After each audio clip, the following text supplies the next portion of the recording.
And welcome to a brand new life, to a brand new day, all the way from the wastelands of California. My name, in fact, is Michael, and I am a mere figment of your imagination. I look forward to once again serve you those sounds of salvation. First time listeners, turn on, tune in, and drop out. This is a very different kind of show, a place where we don't feel so alone. Let us chase away the light no matter what you at home choose to believe. I do admire you for your curiosity. In a moment, I'll be joined by two familiar faces. But first up is Marshall Masters. He is a former CNN Science Features news producer, freelance writer, television analyst, and the publisher of Yow USA. He has been researching Earth changes and Nibiru flyby-related topics, including sustainable survival communities, catastrophic crop circles, impact events, and, of course, future technologies. And, of course, after the break, I'll be joined by Mr. Mike Rogers for another update.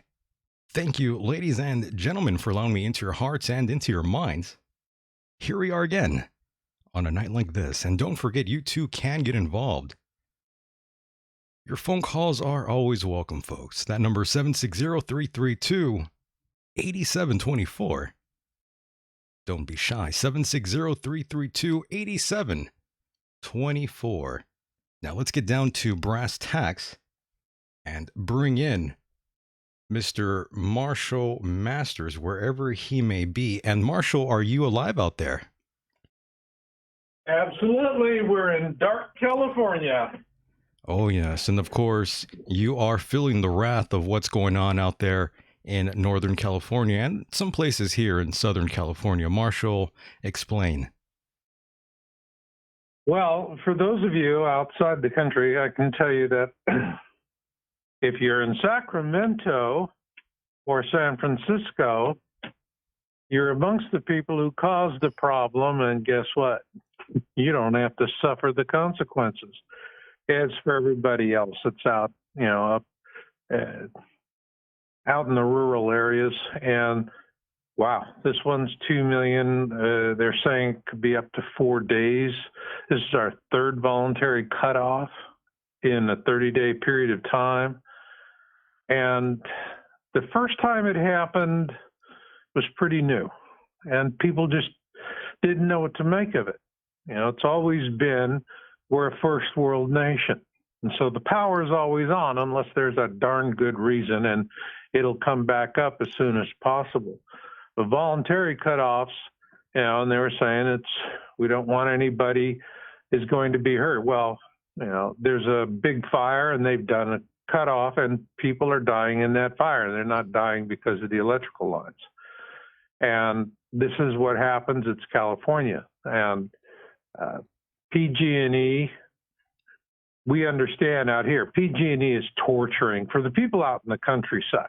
The only folks that you're going to see that are saying this is a good idea are in towns that have power. Out in the countryside, the general prevailing view is this is politics. By the way, Marshall, it's 2.5 million customers who will have no power. 2.5? Yes, sir. Yeah. Wow. Yeah. And this is going to be the worst of the three so far. And so we're really, you know, I had to hunker in and, you know, I've got a big old marine battery to keep everything going. But it's still very disruptive for everybody else.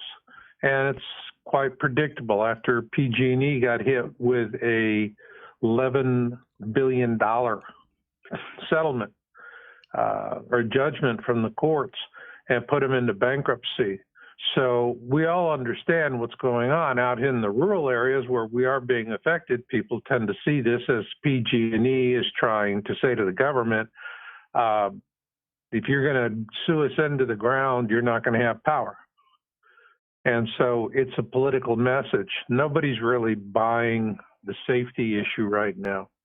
It's not, this is more a case of the state has really been remiss in doing forest management. I mean, the reason why we have these terrible fires is there's so much fuel on the ground. And it's because there is so much political obstruction in the state to doing anything else. The money has always been there. Congress has allocated the money that this shouldn't have happened.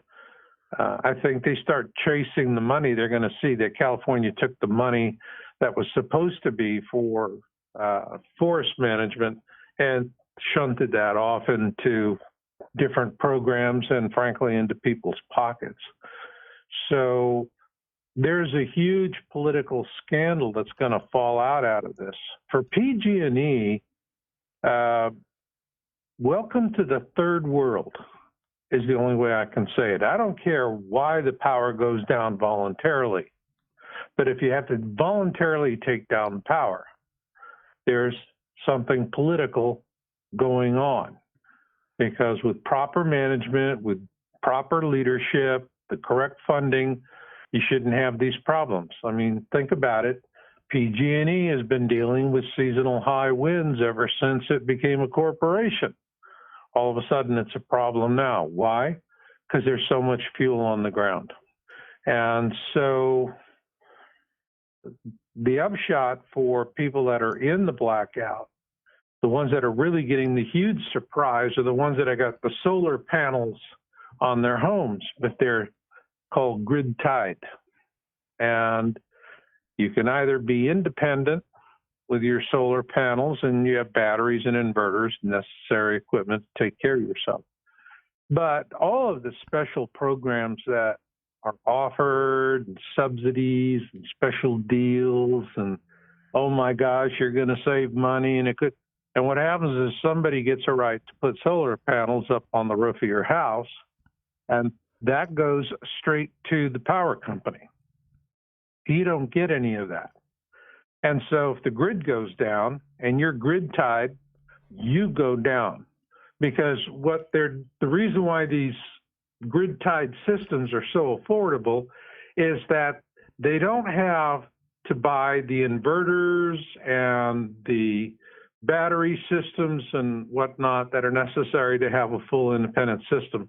So they cut the corners there. And what happens is essentially is that the grid, PG&E, fulfills that role that you'd normally have with an independent system, where PG&E is handling power storage essentially, and by giving you continuous power, and they're also managing the power levels and all of that. And people will now begin to appreciate the power grid and, of course, telecommunications as well, Marshall.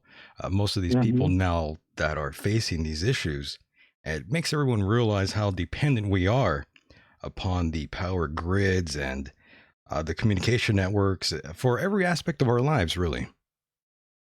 It really is, but I'm going to share with you something that is really, I wouldn't have seen it coming.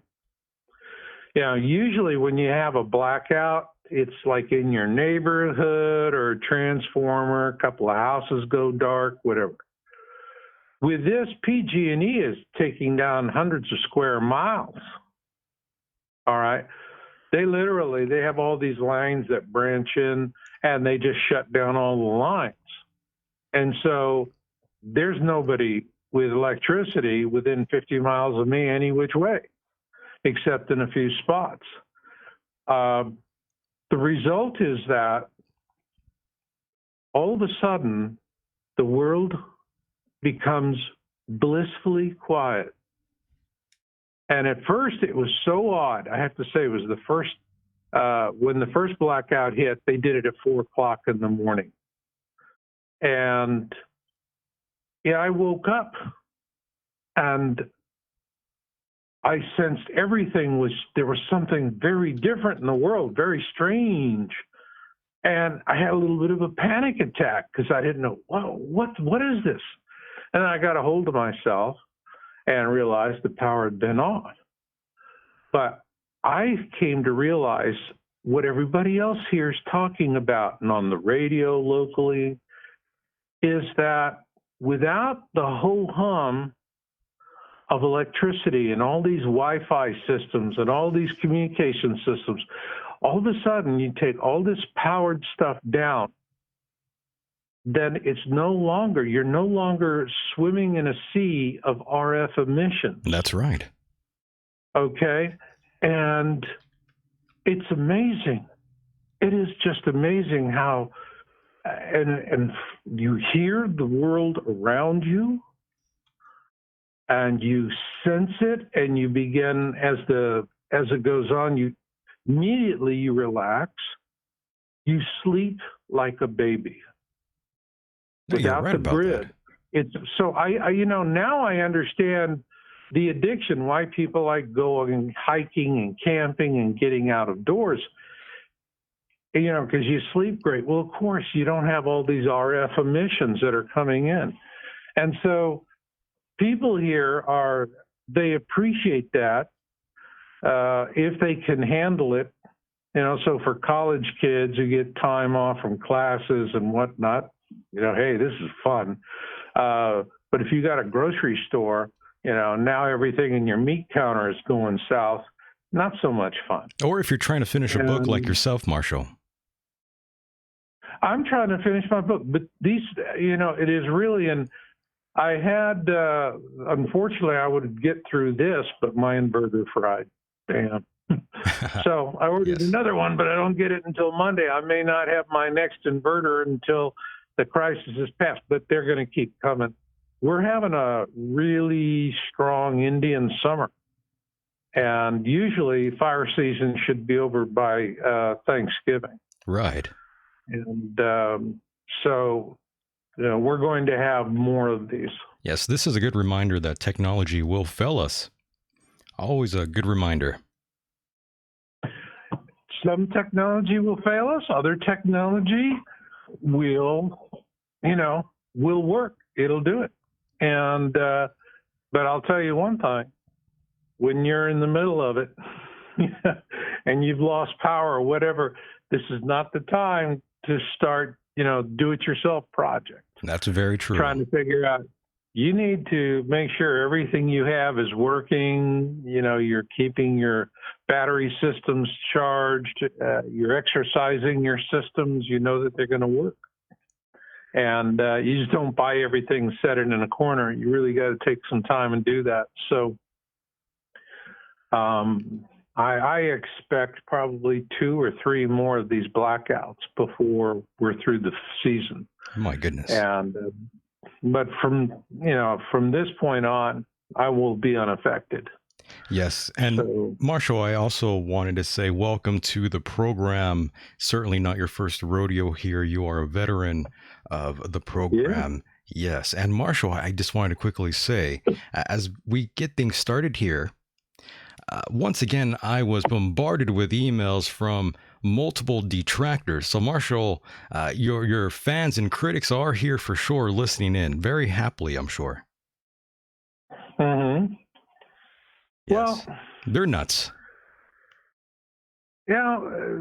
Everybody's got opinions. Oh, yeah. Right? People are after me too. Don't worry, Marshall. Pardon? I said people are after me all the time, Marshall. It's okay. I enjoy it. No, I've always had this. It doesn't bother me. I think it's fun. It doesn't bother me. I get, you hear that, but I get letters from people every day that are just beautiful. Oh, I know. And they appreciate the work that I'm doing. Like that phone call, yeah. Yeah, there's always curmudgeons. Right. Yeah, remember, was it the Muppet Show? Those 2 old characters up in the box, always complaining. Oh, the yes. curmudgeon, you're always going to have that. People always do that. Doesn't slow me down. I mean, hey, you and I don't get it half as bad as Trump, and it doesn't slow him down. That's true. You got to appreciate the trolls and the haters out there, Marshall. I mean, if you're not going to have a sense of humor, you're going to have a terrible life in the end. I agree. If the only thing you can do to think that you're doing something constructive is to attack other people because and you haven't done your homework on top of it, mostly they never do their homework. Absolutely. And they just want to do it. They want that feeling of superiority, or they're really afraid of what you're talking about, and they want to mock and humiliate you because of that. Hey, this is, it doesn't matter if we're doing Planet X, or gosh knows any other kind of topic. You got people, you got politics, you got opinions, and that's just the way it is. No doubt. And this is what we signed up for. And you got to appreciate everybody out there. And of course, the last time you were here, Leo Zagami was also present for the conversation. That was a lot of fun. What did you make of Mr. Leo Zagami, Marshall? Oh, I like him. He's colorful. Me too. Yeah, and with what's happening with the church, and there were a lot of interesting insights, and so. That was a fun show. It turned out to be pretty interesting, actually. It was a lot, with the double booking and the 2 of us coming on together. It turned out to be great. Yeah. So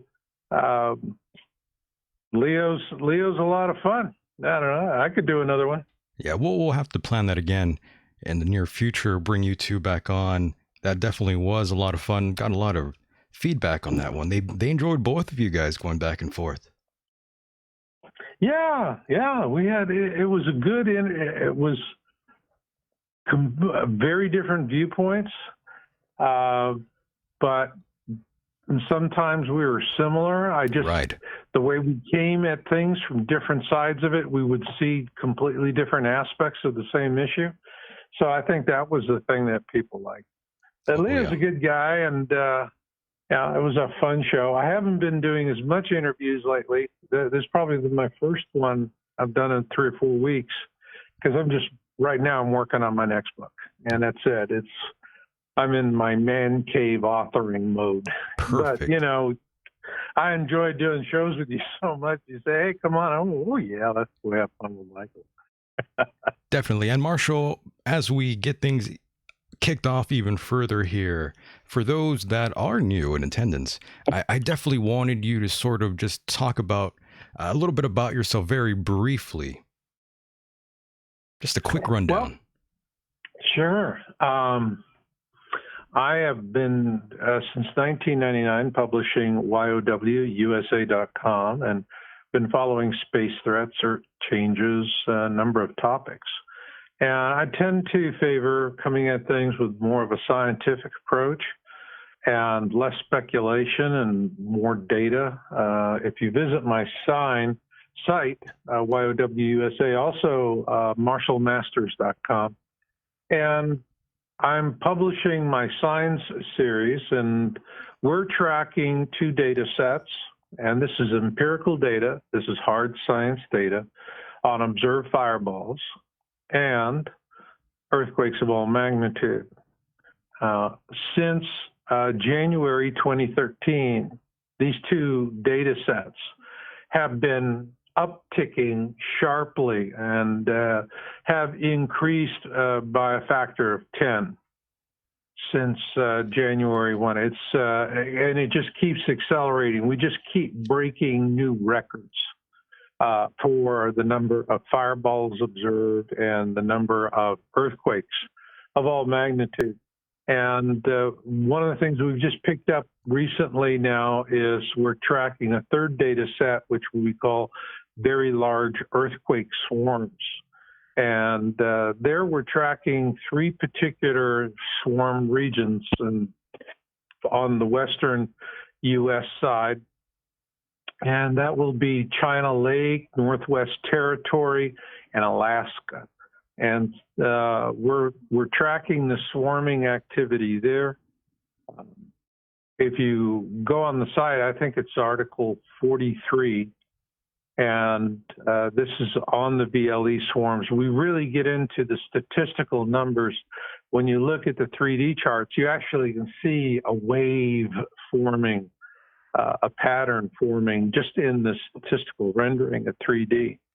And what we're saying is that the data that we have in our in our sets, and we're just doing 3 regions that we're tracking, just these 3. A 4th one we also track, which is Hawaii. Hawaii was the biggest on record so far. That was in 2018, June, July. And then we had China Lake and Northwest Territory and Alaska this year. And but those 3 that happened this year are on plate boundaries, these regions. And so when we started looking hard at the data, J.P. Jones, who does a lot of the research on this, we were going back and forth, and I'm looking at it after we got the initial data sets, and it was one of those, this ain't beautiful. This is, this is so ugly, only a mother could love it, and I wouldn't want to meet the mother. And, but I was talking to him, and I said, I don't know where to go with it, where the data is taking. I said, you're the one who's cranking on it. You're the one who's putting these 3Ds together. Just a hunch. What? Throw me a bone, anything. And JP just says, well, this may be kind of speculative. J.P. Jones, if you knew him, he wears belts and suspenders. So when he says speculative, I mean, people still wear not suspenders. Quite speculative. But anyway, he said, I'm seeing rivers and tributaries of magma flowing beneath the surface under the lithosphere. We're talking, and it's coming up, a huge river of magma coming up from the southern hemisphere and up into the northern hemisphere. And with a tributary system, if you have like the Mississippi and its river tributaries, you have ponds, lakes, streams, all of these bodies of waters, places where water pools up and pushes through. Well, magma is a fluid. Why should it be any different? And so what we're thinking, and the reason why we're tracking these particular three VLE swarm regions is that when we analyze it, we really said, okay, if we have these rivers of magma, they're flowing at the plate boundaries where there's going to be the opportunity for them to flow. And they could be considerable in size. And a swarm would be the result of a blockage, all right? And, like, for example, you get a blockage in an artery, you get a heart attack. Doctor goes in, and they put in a stent, and they open that up, and they open up the blockage. And nature, it could be something where China Lake, it just simply, there was a major blockage, and it had to clear. And China Lake, for me, is really the concern because China Lake is not that far from the Long Valley Caldera, which is a supervolcano. It's got a single magma chamber, and it's not displacing, it's just growing in size. And so that's a concern. The Northwest Territory, it's following along the coast, pretty much along the Cascadia subduction zone. And then up in Alaska in the usual areas. The interesting thing about Alaska swarms, and this is one of the reasons why we felt that it was a tributary system, that Alaska could be at the end of that system. It could be the very end of that system because the swarming activity tapers off much faster in Alaska than it does in the other territories that we're tracking. But we still have more months of watching what's happening. Our goal is to be able at some point to say within a particular region of a plate boundary that things are really building towards something. And I don't think that this method that J.P. Jones, his hypothesis would be something you could say, fine, specific location. We can't do that. Our data set won't give us that.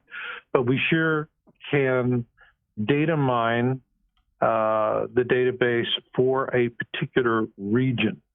And that's what we're doing. And so it's all getting, there's no good news. It seems like it. It just keeps, it's just bad getting worse. It definitely seems that way, Marshall. Pardon? I said it definitely seems that way. Yeah, it is. My big concern is, what's going to come out of the sky right now. And we're seeing all of this huge activity with fireballs. Now we're having impactors that are being reported. We're seeing more overseas reports of fireballs. This is, getting more intense. And also, if you notice, you'll see more news stories. For example, $16 million all of a sudden goes to the Arecibo telescope to start looking for impactors. I mean, whoa, that was big. For $16 million, you could build your own observatory and do that. And actually for a lot less, probably. And here, that 16, this money, it just goes into that facility. But they actually have the equipment and the capability to start looking now. You got to build something that takes a few years. If you need to see what's happening now, you see it. So that was something that really tipped me off that we're having more of an impact threat.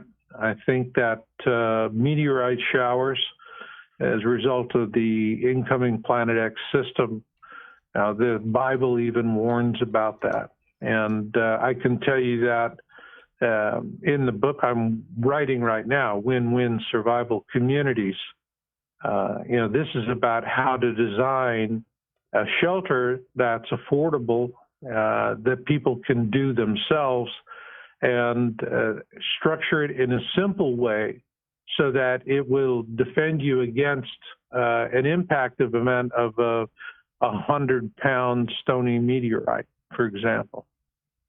And these are the kind, and feeding yourself and forming community and how you're going to organize all of that. So my interest right now, I'm just not interested in proving Planet X to anybody. By this point, you get it or you don't get it. Yes. I saw it last year with my own two eyes, and when I did, it just changed everything, changed my whole schedule, it changed the way I organized my life. And I knew that right now we have a few years, there's a window of opportunity, and people need a plan for creating viable survival communities of 100 to 150 people. Going out and building a bunker with corrugated pipe is fine to get you through a short-term thing, but if we're talking about a decade-long tribulation, a slow-motion train wreck, that's not going to be the best solution. You're going to have the ability to maintain a normal life and to continue producing fresh food no matter what's going on around you, whether there's earthquakes going on, volcanic eruptions, impact events, fires, floods.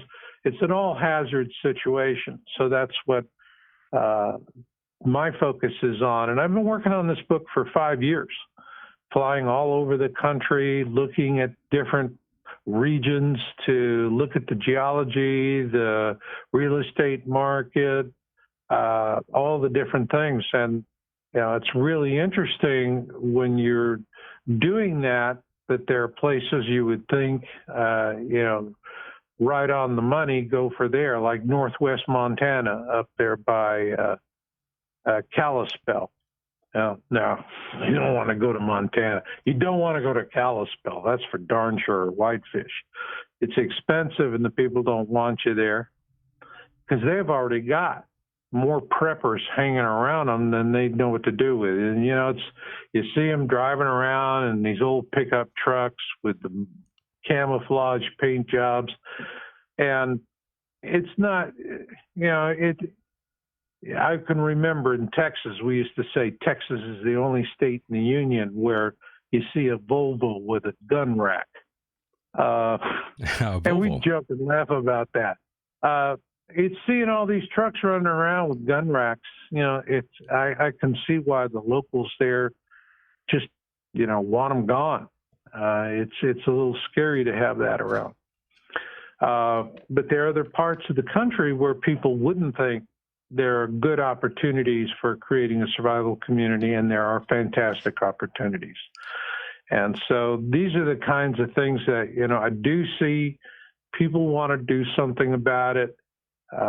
And my strategy that I'm building the book around is that you form a church and you do it as a church, unaffiliated independent church. And no religion, you just do a church. Church is a gathering of people to serve the will of God. A religion is an explanation. Legally, you don't have to have a religion to be a church. So why take the overhead? Let everybody have their own religion. It's a part of their heritage. Everybody comes together because you want to serve God. And to do a community where there are just three things that you're going to do. Manage resources, raise families, and be a shining light of hope for all. By the way, Marshall, I'm sorry to cut in, but Marshall, are you open to take phone calls, by the way? Sure. Okay, well, if anybody does want to call, that number 760-332-8724. It is up on the screen now. Yeah, that is the number. Call in if you do have a question, if you are intrigued by anything we're talking about. There's the number. Call in 760-332-8724. Don't be shy. Neither myself or Marshall bites too hard. That's right. I have sharp teeth, though, so I might bite a little bit harder. Well, it's not like we brush our teeth with the rat tail file. That's true. I don't. And by the way, Marshall, your articles, signs 43 and 44 really did catch my attention. And of course, I did want to ask you about California, where you said it's going to go into the ocean, or sink into the ocean, rather. Yeah. I mean, that was, this is how California sinks into the ocean. And in other words, what we're saying is that you don't have to necessarily have a global disaster for California to go. It could be that we have a river of magma that's coming up, and then you start having blockages, then all of a sudden the whole thing goes screwy. And it could happen in a regional thing. But this is also something could happen, Vesuvius could go again. In Italy, they could get hammered really bad. Right. So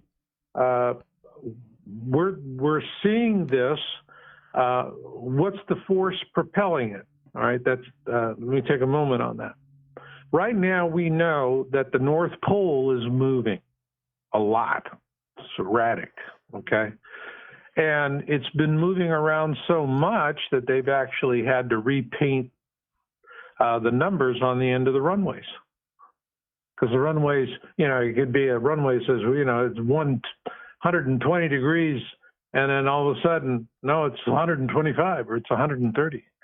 All right. And this is going on, and we have a magnetic pole shift that's building. Now, these have been documented in geological history, and magnetic pole shift where north and south flip, and the North Pole becomes the new South Pole. What they have determined deep time geological is that this trend begins in the southern Atlantic, and there are regions in the southern Atlantic where it starts flipping. And the polarity starts there. So this is where it begins, is in the southern hemisphere, not in the northern hemisphere. And we're not saying it's increasing the amount of magma or increasing any aspect of it except for one, acceleration.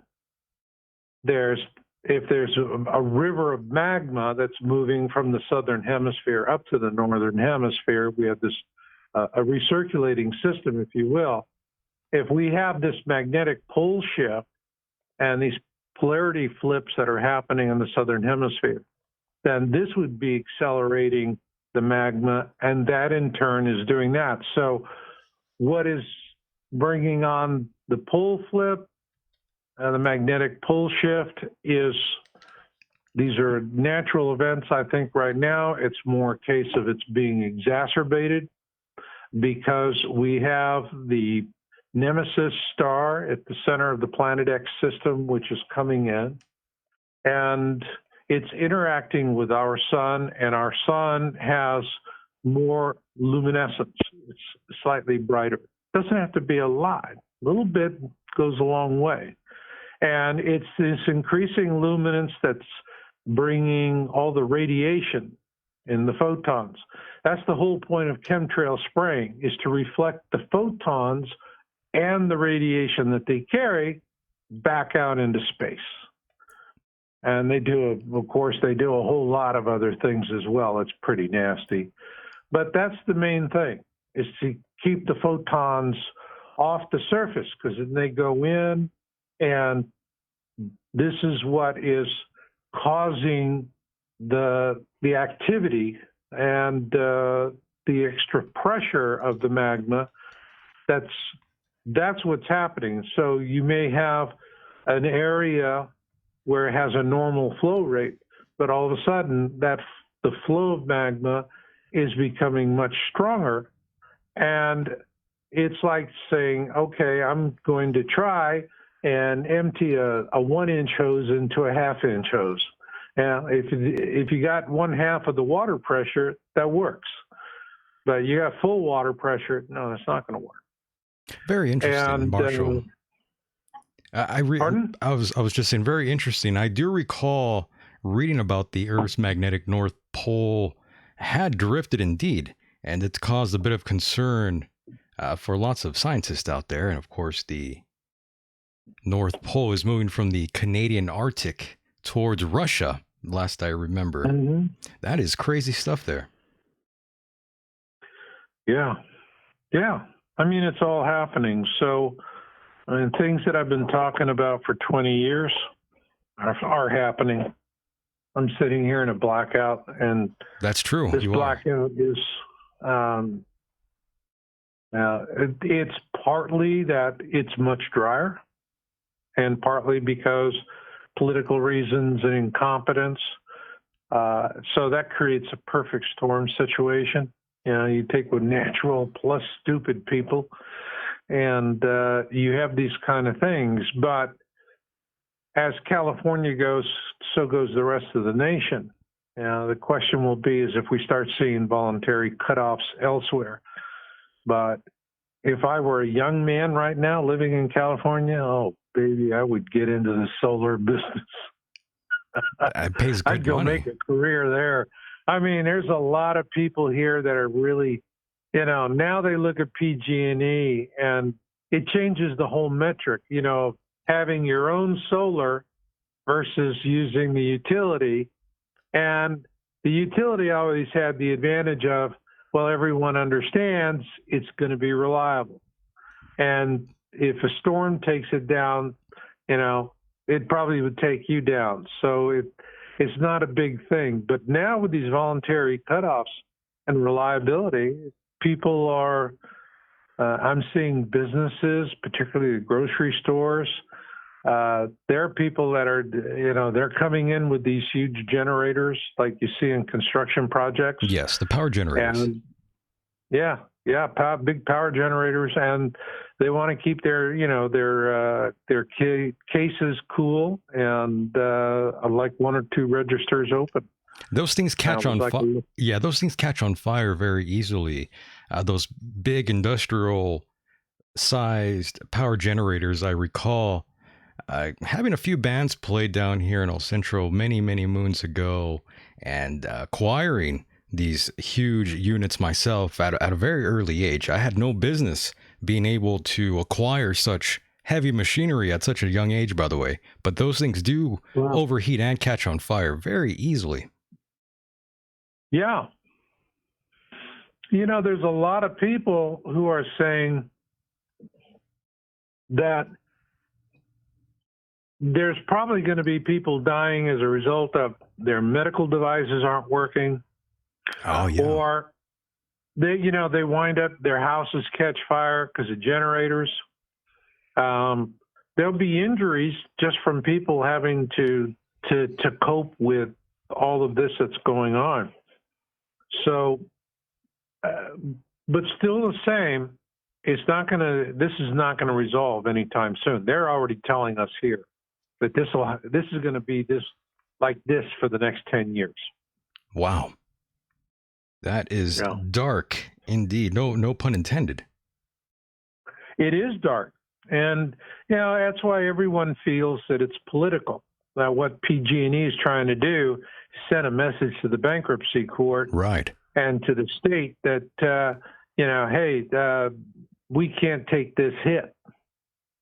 And so the whole argument that they're doing this so people don't get burned to death in fires, which they did last year. And that was a bad fire. I was going to Washington up Interstate 5, and I had to take a huge detour to get around the campfire. And I'll never forget, I was up there, and my gosh, the smoke was so thick, it was terrible. And it was really, burn your eyes. It was hard on your lungs. It was terrible. They closed Interstate 5. I think that was the first time they closed a major highway like that. And they had to close it because the highways was actually littered with burned out wrecks, cars that were abandoned and burned up when the fire jumped. So they have this, they have the problem here. It's a combination of factors. but still the same. The underlying factor is that we have all the dry wood. I mean, it's like there are political action groups that will not let them go in and actually do a good job of forest management to get this stuff out. And but on the other hand, there's a lot more of it than there ever was before too. So it's a whole number of factors. Still the same, I think, for everyone else. The message is very simple. Pacific Gas and Electric is a third world power company, and it's the most expensive per kilowatt hour in the country. Yes. It's Yeah. hopefully they get their acts together and end this sort of silly thing here. This race for They're not going to do it unless the state says, we're going to give you a liability waiver. But as long as they're liable for, fires, they had those $11 billion in judgments, and they were held guilty for a fire that actually they didn't start. It was started by private electrical equipment in a vineyard. But they got dragged through the court as well. It's not that everybody likes PG&E. They're not, it's an abusive marriage. Yeah. By the way, Brooke in the chat room says they make money doing this. I have a reason to believe that is probably true. I would venture to say PG&E is probably running its power plants but selling the energy out of the area. Brooke says people pay a flat rate. They still have to pay even when they don't get the services. Brooke, by the way, is out there in Northern California where the fires are basically center stage. Terrible. It is. And the thing that is so sad is that just before all this happened, and as a ham radio operator, I really was upset about this. CAL FIRE has, for decades, have had repeaters on their towers for a network of ham radio operators that are fire spotters and do emergency message relays and stuff like that. So it's a dedicated emergency repeater for fires. And during the Paradise Fire and the Camp Fire, there were times when the only people on the air were the hams, and they were relaying messages for people and helping out. CAL FIRE just told the hams, your repeaters are coming off our towers. If you want the repeaters back up, you have to pay us a huge tax, which is the same way as saying, we don't want you, and if you want to do it, here's an impossibly expensive price you can't afford.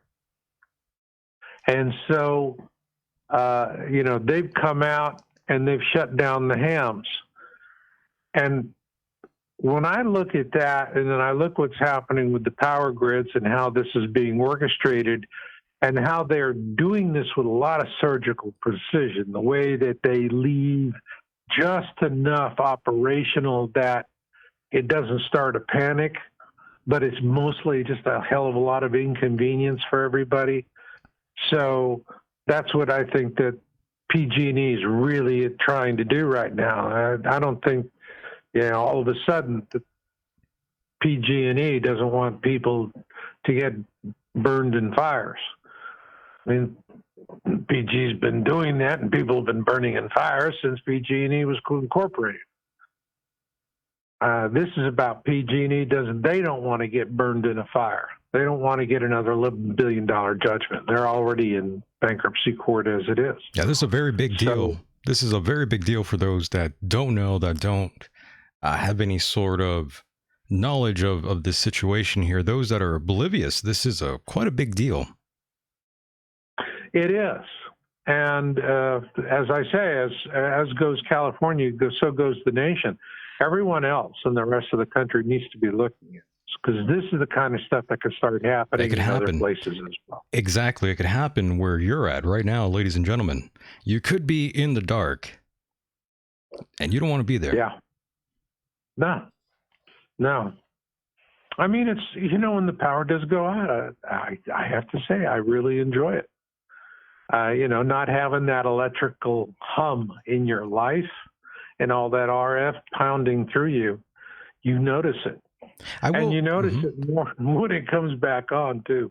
I will say this: when I do leave El Centro, this tiny little town that I live in, when I go out somewhere, let's say like Los Angeles, and I'm there for, let's say, a week, I notice that my sleep isn't quite exactly the same. I do notice that it does take me a bit longer to actually fall asleep. And it's not because of the comfort of the bed, it's because of all the noise and distractions I could clearly hear, even through the window or through the room. I still hear that noise from the city. And those that, Yeah. yeah, and those that have lived out there for a long time, once they actually go out and like move or go into a smaller town that doesn't have nearly as many people, they definitely find out about that silence, especially out in the country, Marshall. Yeah. Yeah. Just dead And silence. it's, the thing of it is that it feels so good.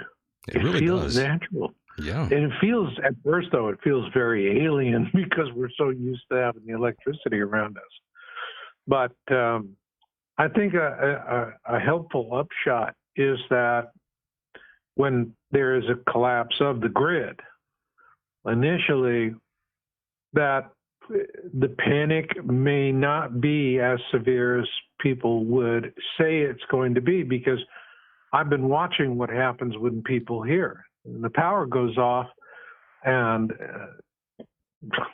it's kind of like anti-electronic Valium or something. Everybody just relaxes a little bit. Now, once they start getting hungry, then then the party's over. Right. Right. But And initially, mhm. so I think the valuable thing about knowing this is that if you're in a big city, in a metroplex, and the grid goes down, everything for about 24 hours is going to be, people be patient in getting through it. But what you should do is, before that first 24 hours is up, you need to get out of there and get to wherever your plan B location is. And you're not going to have, people are just, when the power goes out, they hunker down, they stop moving around. Um, you know, they are going to gas stations, supermarkets, ATMs. People are afraid of that because there's a lot of chance of being mugged and robbed.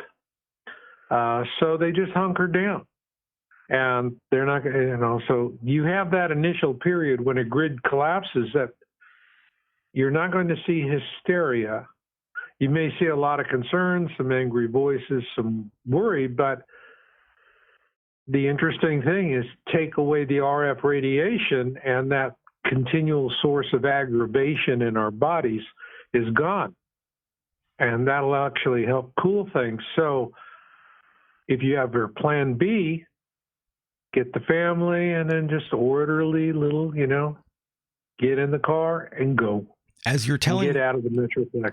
as you're telling me these things, Marshall, I can't help but think of Hurricane Katrina and all that disaster that came with it. Oh, yeah. Yeah. Katrina was terrible. And Katrina was, it was interesting. Back in 2003, Nancy Leader at Zeta Talk had this one fellow by the name of Mark Hazelwood. And he plagiarized a lot of her material and wrote a book, Blindsided.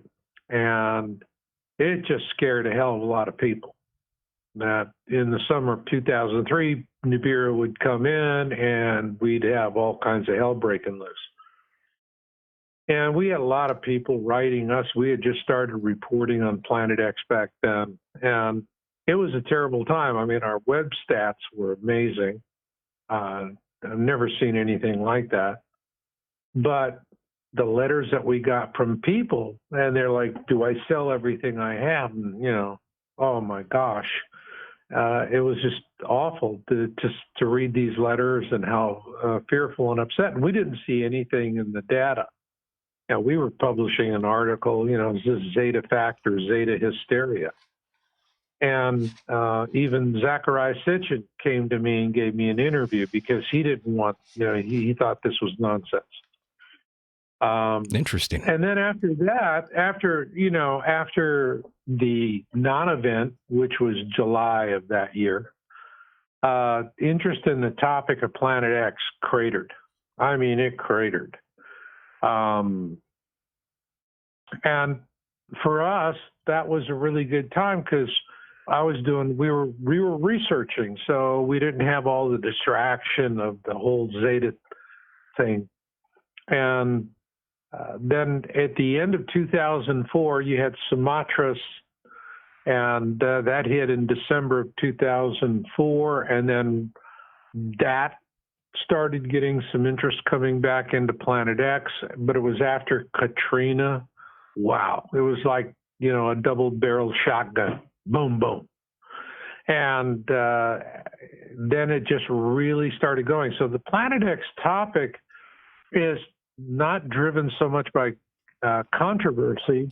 Planet X is, although there was 1 month in 2017 where more people researched Planet X on the web than probably in the previous 10 years of the internet. Very interesting. And that was, Marshall, as you're talking about this, Marshall, that reminds me, you did make a reference to the film, the 2012 film, the movie 2012, released back in 2009. And I still remember first seeing that movie and how it had such a impact on some people. It actually made some people legitimately terrified.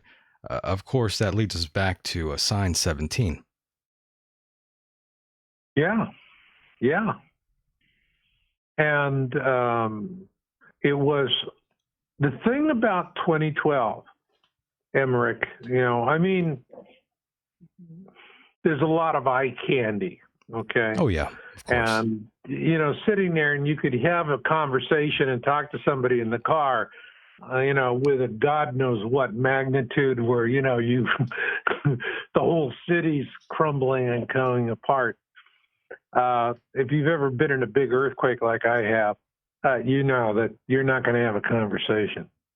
But what I really liked most about 2012 was the way he accurately portrayed the elites. That was really cool. And because he showed them for exactly what they are, and they're hypocrites. And they made sure that they were the only ones who knew what was going to happen, and everyone else was like, you're going to die. Right. And they sentenced the world to death. They didn't even give people a chance to fight for their lives. And that's who they are. That's the way they work. And, he nailed it. He nailed it. Exactly who they are, how they operate, what they do. So if you want to see a picture of the elites, you look at 2012. The rest of it, it's eye candy. By the way, Marshall, I'm sorry to interrupt you yet again here so rudely. I have to ask you this. The chat room wants to know, where exactly are you? If you can say, that is. In Grass Valley? Okay, that's where he's at, boys and girls. Grass Valley, California right now. Yeah, people wanted to know. Like Brooke, she says, where in the world is Marshall San Diego? Well, Masters, but you get the point. Yeah. No, I'm out in the country. And like I said, I'm doing a lot of the research for my next book here. Love that. And Marshall, I got to ask you, I'm sorry to cut you off yet again, Marshall, here so rudely, but I have to ask this. Since we are talking about all these scenarios, I have to ask you, since this is end of days here, what do you see in terms of this planet's sort of demise, and how would that demise be, and what is it going to be? Is it the sun, or are we going to have maybe an object from space hit us. What do you think is going to happen? I recall asking Lawrence Krauss this the last time I interviewed him, and I asked him what kind of end of day scenario we could possibly face, in other words, and I brought up the sun, and he wasn't really too into that theory. He doesn't think the sun is just going to take us all out. Actually, that's what. If you read Nostradamus, in Letter to His Son, he talks about, I think, year like 3800, something like that, and it is a solar event, a solar storm, and with what we have, this current flyby of the Planet X system is survivable. We're not. It's not an end of life event with this. It is going to be a near extinction event for a lot of species, including us. We're going to get whittled down, but we will survive and we will rebuild, and then we will have time to get out to the stars. If the Planet X system comes in, there's something called the Kozai mechanism, and it was Yoshida Kozai, a Japanese astronomer, developed it, explained when you have two objects orbiting each other. And the larger dominant object, that's the 800-pound gorilla. So the other one's going to respond to it. And one of two things is going to happen if that other object is in an abnormal orbit, like a comet-like orbit. And it's going to either eventually the orbit is going to alter until it spins in and hits the larger object, or it gets completely spun out, goes off into deep space. And with this flyby of the Nemesis system, I think what we may see, and I think this is what the Catholic Church with the observatory they have in Arizona. We analyzed that many years ago, and their observatory, Lucifer Observatory, Right. in southeast Arizona, is perfectly situated to make the longest possible observation of the flyby. And I think the reason why they want to do that is they want to see if in this flyby the orbits are altered so that maybe the Nemesis system, its orbit tightens. It could be the next time it comes around. It could be maybe 1,800 years instead of 3,600 years. And so and in that event, it's going to come in, it's going to be closer to the sun. One of its planets may collide with the sun or a moon. Something like that, a large event like that, would cause a solar eruption, and if we're in the crosshairs of it, that's it. It's over. Just burn the planet's skin right off. Not only do I have to worry about asteroids. I see solar as being the big the biggest threat. Not only do I have to worry about solar events, just like you, Marshall, but I also have to worry about earthquakes out here in California. I'm right on the fault line here, as close as one can get, Marshall. And of course, back in 2010, I did experience the 7.2 magnitude earthquake out here that rocked the hell out of Southern California.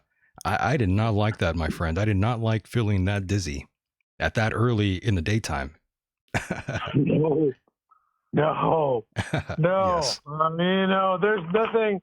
It's like being in an earthquake is like doing laundry. I hate it. Have you ever found a real happy laundry day song? Oh, here we are in the earthquake today. No, there's no way you're going to have fun in an earthquake. Oh, no. Matter of fact, you probably have more fun doing your laundry. Yes, for sure.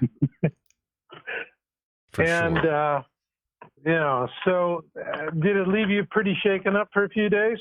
It did. I felt nauseous for a while. Even after trying to help myself not feel so nauseous, I still felt kind of nauseous. Yeah. So hell no, I don't want to experience that ever again. Now, you know you will. But I will, yeah. That's the sad part. Have you thought about relocating? I have. I mean, I don't feel comfortable knowing that I am below sea level, Marshall. It's a death trap. Not good. Hell Not no. good. And I mean, El Centro is. Oof. You're what I think you're you're at the bottom end of the valley. I am. I'm right down here, right at the end. Dead end. Yeah, and that used to be an inland sea. Yeah, the Salton Sea's out here, about an hour away. Oh, you're an hour from the Salton Sea. Yes, Oh my sir. gosh. I'm out here, my friend. Yeah. It's death. That was in the early days. That place was banging. It was kicking back. Everybody was there. Yeah, it was kicking at having one a good time. Life was great, and then it just got salty. It got very salty, and everything died. Yeah, everything died. I remember I was there once when I was a kid. Oh wow! And my godparents, and I went down, and the water just was the water there is literally darn near as salty as the Dead Sea in Israel. Yes, it is. And got out there, and I just was in a little old boat with electric motor and went tooling around. And I mean, there was nothing there. Even then, there was no life, no fish, no nothing. And just a dead area. And because it's unnatural. I don't know. What do they say is going to happen with the Salton Sea? Well, they were supposed to do something recently. They were going to. I know they were trying to fix it up at one time. I do know that. But now I'm not so sure what they want to do in terms of the Salton Sea. They were going to restore it and try to make it better. But now I'm not so sure what they want to do with the Salton Sea. I know there was an article recently that came out a couple days ago, but I didn't get a chance to read it.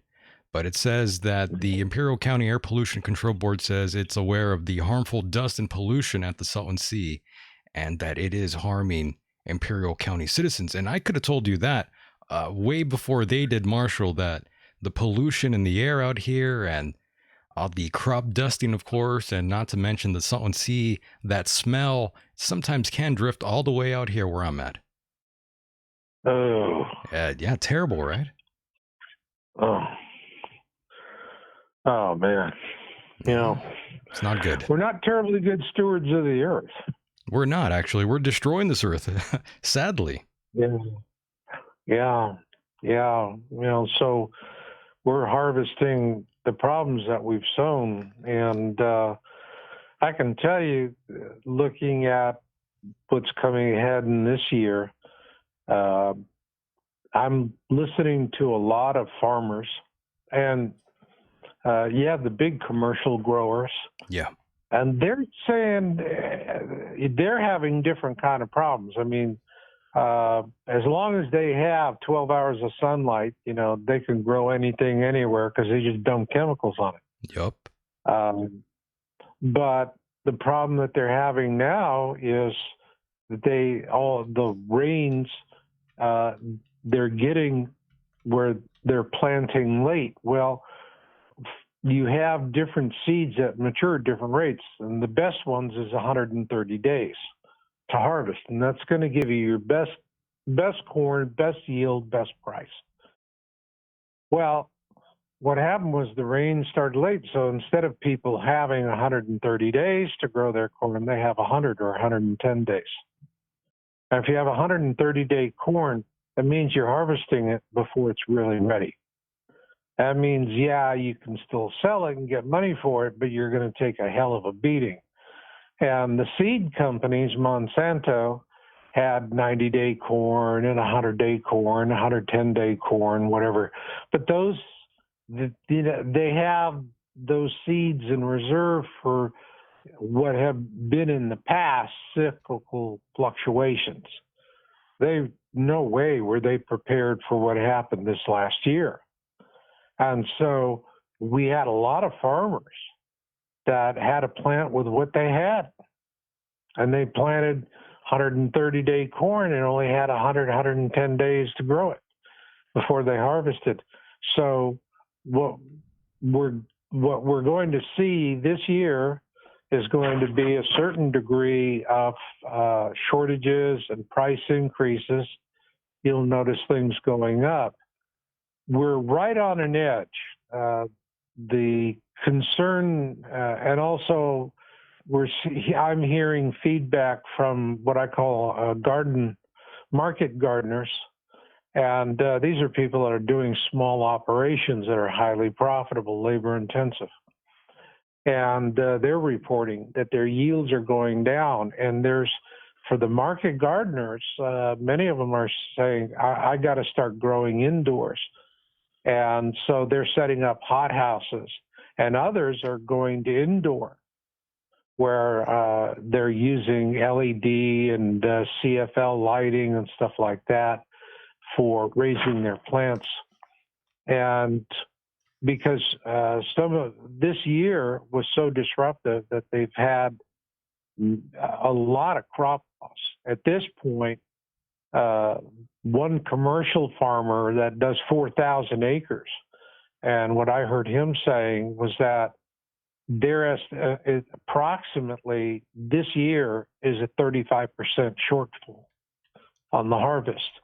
And the market is not pricing that in because they had a bumper crop from the year before. So there's a reserve, so they're going, it's a shortfall this year, but the reserve covers it, so we're neutral, and so we don't need to buy extra corn. Well, that whole market assumption is that this coming summer, this next season, things go back to usual. If they don't, if we have another 2018, another 2019, 2020, we go with the same pattern that we had in the last year, we're going to get caught with our pants down. And then you're going to start seeing shortages, real shortages. And you're also, something that'll be frustrating will be American crops are going to be sold overseas. And we're going to get stuck with high prices here. And when that happens, there's going to food security, or what you would call food sovereignty, is going to become a very public issue. Right now, you go into Safeway, everything you want, Kroger, whatever, everything you want, it's all stacked up. Right. But people have no idea how fragile it is. When in 98, I was working on Y2K for Hewlett Packard. And the thing about Y2K was that you had guys like Bill O'Reilly who didn't, everything he knew about computers, if it were dynamite, he couldn't crack a fingernail. And the guy's just dumbass telling everybody, well, Microsoft fixed it, I got the patch. Why is everyone hysterical? And it was because there were a lot of people with legacy systems that in major corporations, and if they went down, their competitors would eat their lunch. And the thing is that if you go to the store and you buy a box of cornflakes, all right,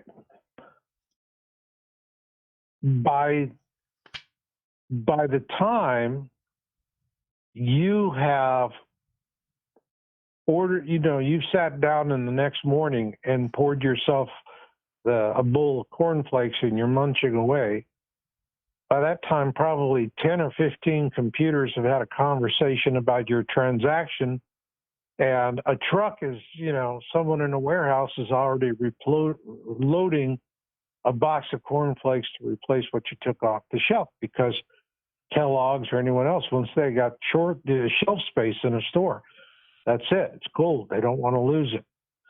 And so you have all these computers that talk to each other and they're automating it. It's called supply chain management. Now, the reason why we have supply chain management with computers was before computers, food suppliers, warehouses, jobbers, and so forth had to keep a 90-day supply of food in the system because it was all manual. So it was kind of like a huge slinky, and you had to be able to compensate. And so you had a 90-day supply of food. Well, now with computers and it's all efficient, we don't have a 90-day supply of food. We have a 90-hour supply of food. That's it. There's just a few days.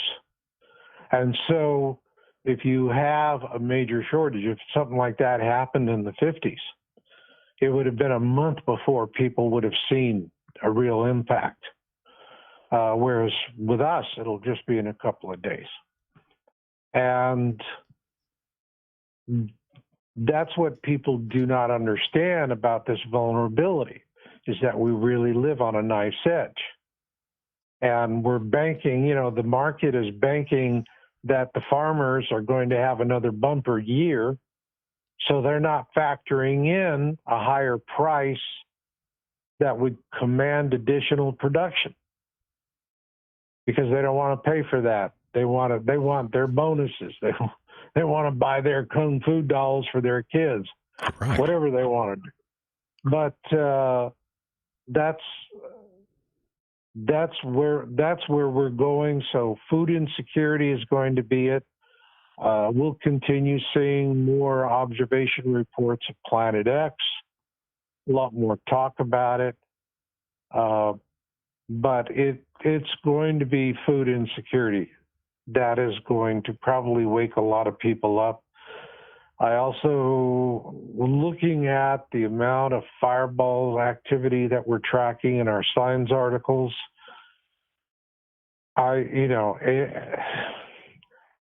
it's who knows how long it's going to be, but all we need is, one good event and where a lot of people die.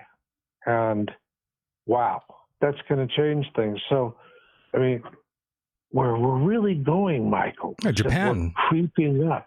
Right. We're creeping up on the dragon and sticking it in the tail, thinking we're clever.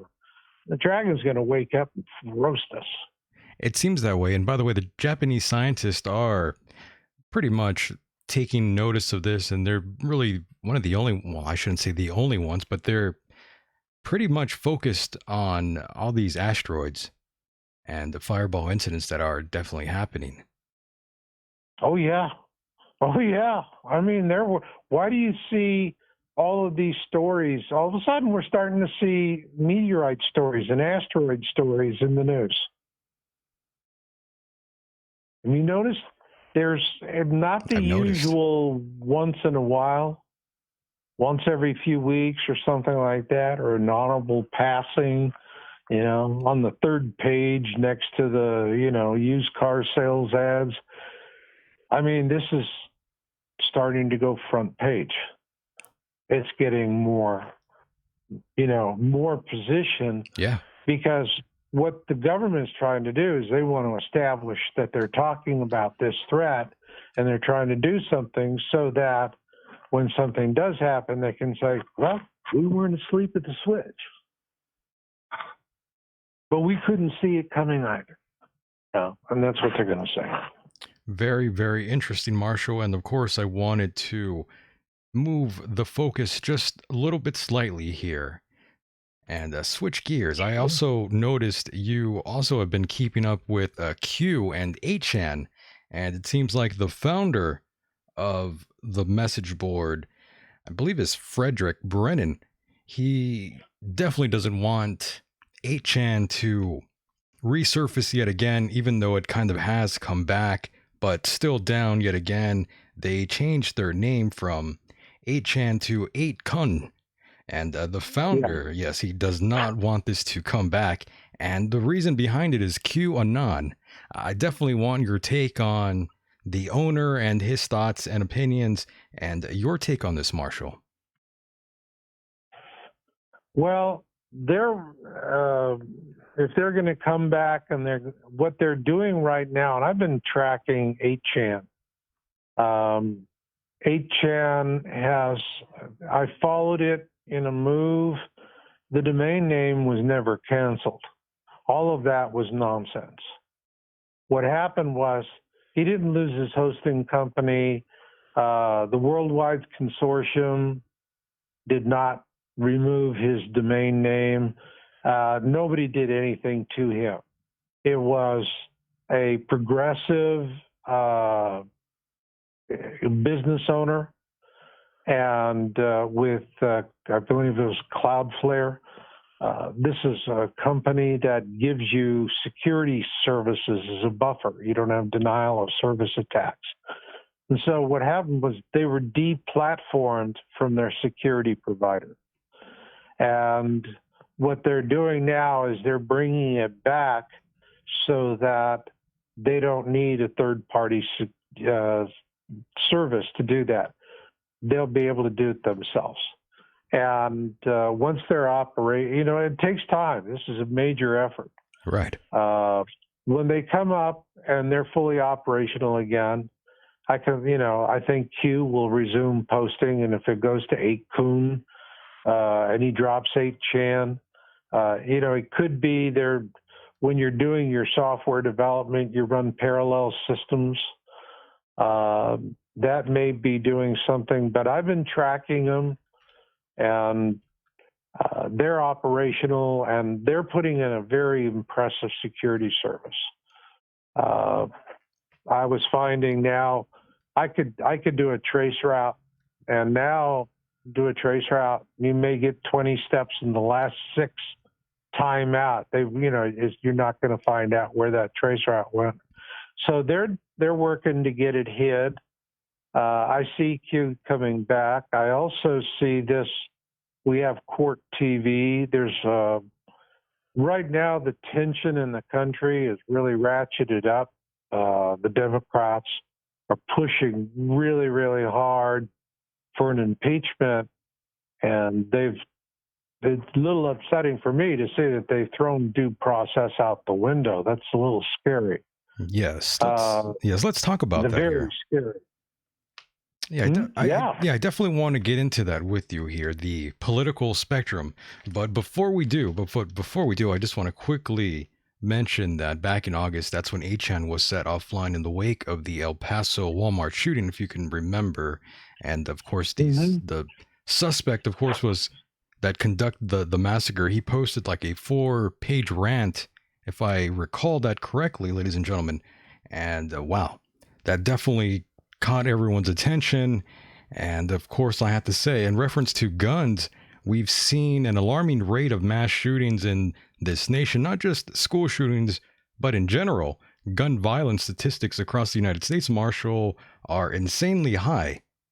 72% of all murders across the nation involve the use of guns. Marshall, do you think it's safe to say or assume that we do have a bit of an issue with guns here in America? And for the record, I'm not for gun control at all. I own many guns, and I love guns very much.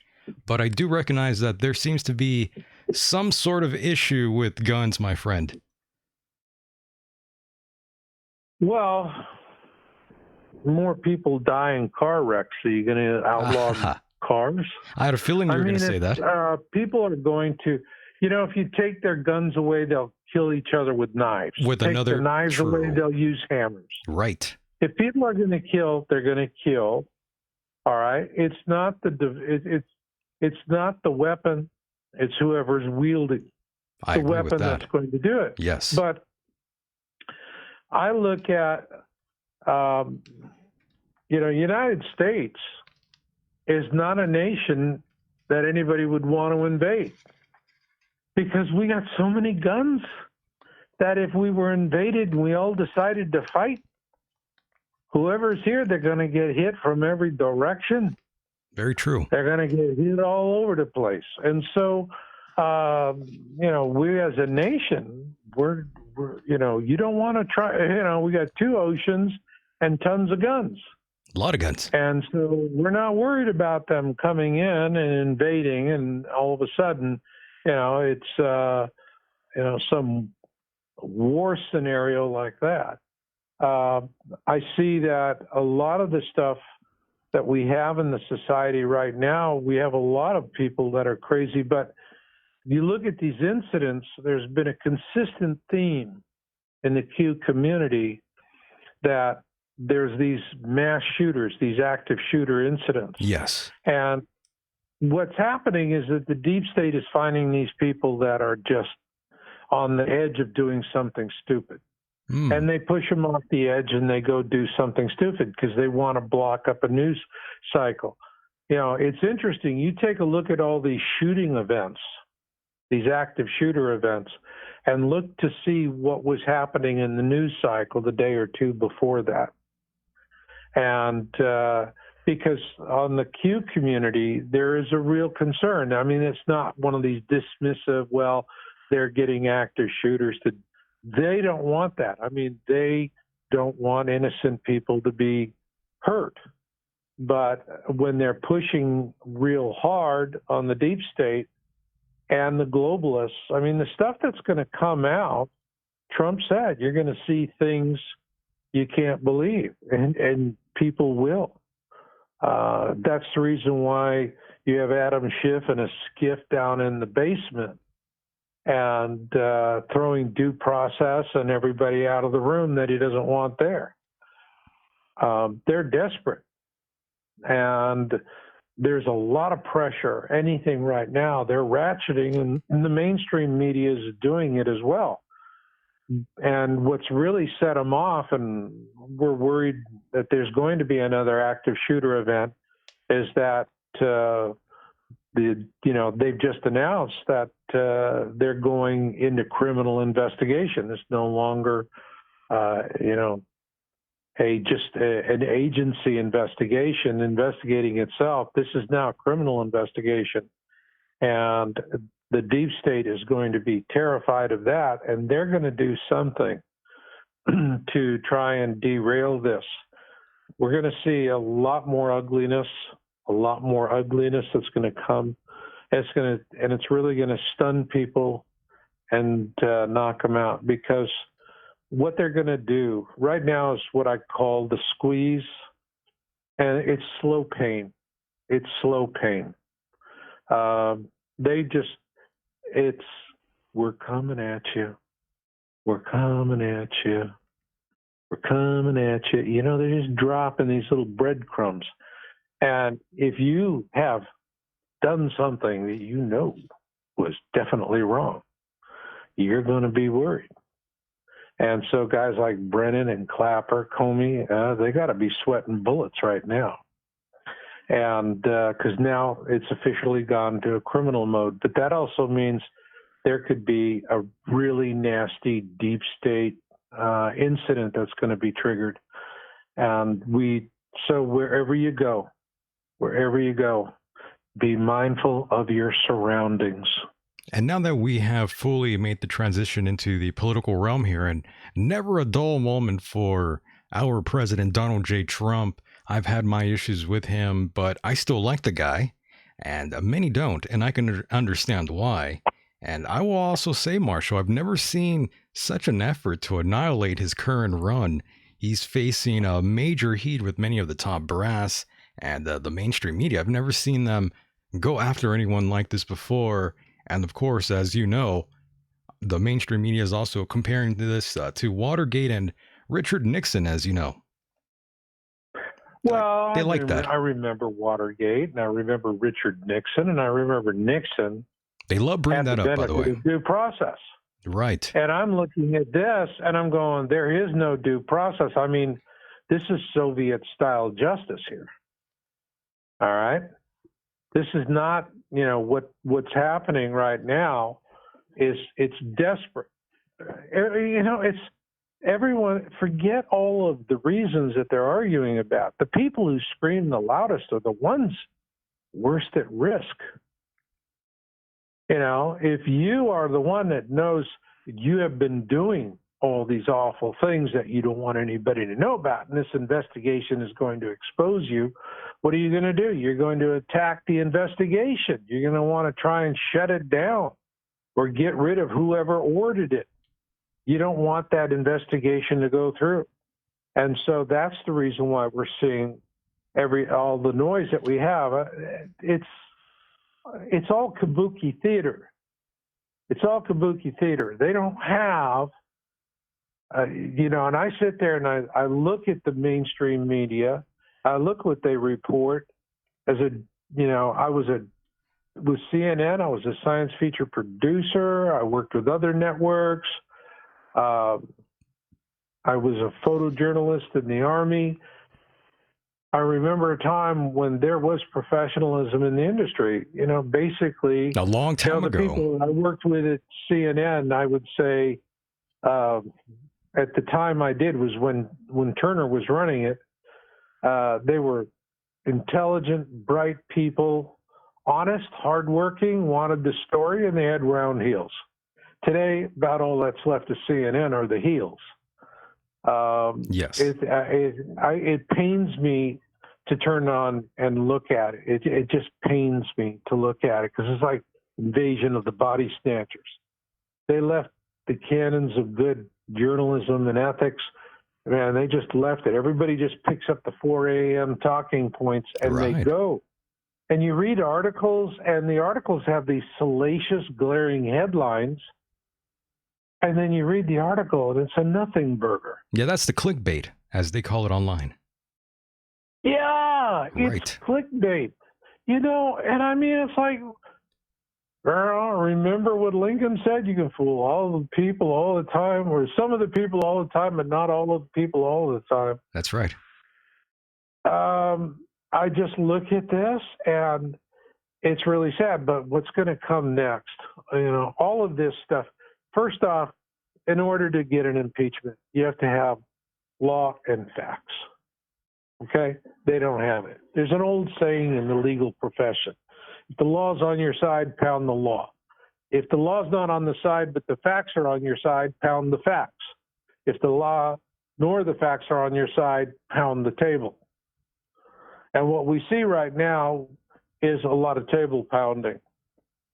They don't have facts. They don't have law. That's the reason why they're in a skiff and doing, Soviet-style secret hearings. The reason why a whistleblower, starts a huge scandal, and all of a sudden we're not allowed to know who the whistleblower is. That's a little unusual, in my opinion, as well. Yeah, well, it's all a setup. In other words, it's what they're trying to do is create an emotional stampede to do it. But I'd like to see the Democrats vote for impeachment, and I'd like to see the Senate go to a full trial. That might happen. Because if this went to a full trial in the Senate, it would be the end of the Democrat Party. It just might happen, though, Marshall. Never know. It might. See, the thing of it is, the Democrats don't want that. If they wanted that, they would already voted and put articles of impeachment and sent it over to the House. I remember with Clinton and watching, how they did that. Well, let's be honest here. They don't want that. What they want is they want to be able to have the smear factor. Yes, but you mentioned Bill Clinton. They don't want to have to. They don't want to have to make good their brags because they can't. But if it goes to a Senate trial, right, it will be incredibly, utterly, because in a Senate trial, the president would have the ability to really take them to task. There would be due process. They could subpoena information, discovery. There's a lot. He can put on a real defense. The president right now can't put on a defense. You don't have impeachment has been voted. You don't have a legitimate process. So what they're doing is Pelosi has set up a conversation about impeachment, which started the day he came down the elevator. But she has set it up so that they don't have to, the Democrats don't have to go where they don't want it to go. They don't want it to go to an full impeachment hearing in the Senate. They don't want a Senate trial because they're going to get bludgeoned. But what they want is they want to use this impeachment harassment to affect Trump's election numbers. If they felt that they had hard evidence, why haven't they just put it up for a vote and sent it to the Senate? Why is it they won't go to a vote? And there's, in other words, the manner in which they're doing it is raising questions. Now, do I think it is because it's just Democrats wanting power and Republicans and whatever? No, because they're Republicans that are joining this food fight, like Romney. What a piece of crap he is. Mitt Romney. You got to see how that guy made his riches. What did Mitt Romney say? Took perfectly good companies and destroyed them and wrecked them, and people lost their retirements. That's how he got rich. He's a scumbag. Romney is a real scumbag. I don't know why he got elected. Whoever, the people that elected him, man, everybody must have taken a collective stupid pill. Well, he's tied deep. That Romney, his family has deep ties. That's the problem. Yeah, they do. They do. In Mexico as well. But he's a globalist. Romney is as much a globalist as Obama or Clinton or the Bushes. Okay? Yeah, they're all corrupt. They're in both parties. Why do you see that, you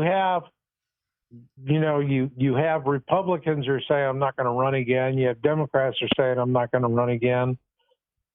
They're on both sides of the fence. The thing is that Trump, with this investigation, that it's being unleashed, and they're digging into this stuff, and it's really deep, it cuts across both party lines. All right? And Trump it's a real disruptor.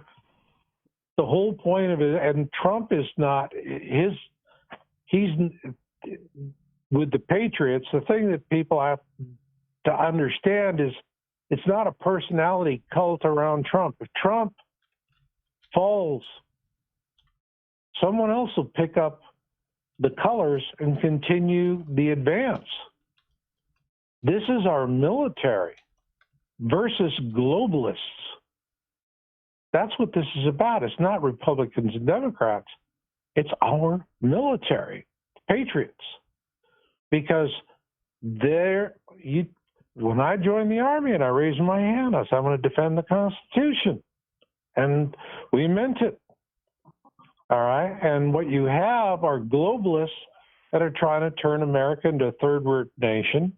And they're trying to, make us all poor, destroy the country. I mean, if you look at, we have this, half the country, it says America is garbage. And the other half says, no, it's not.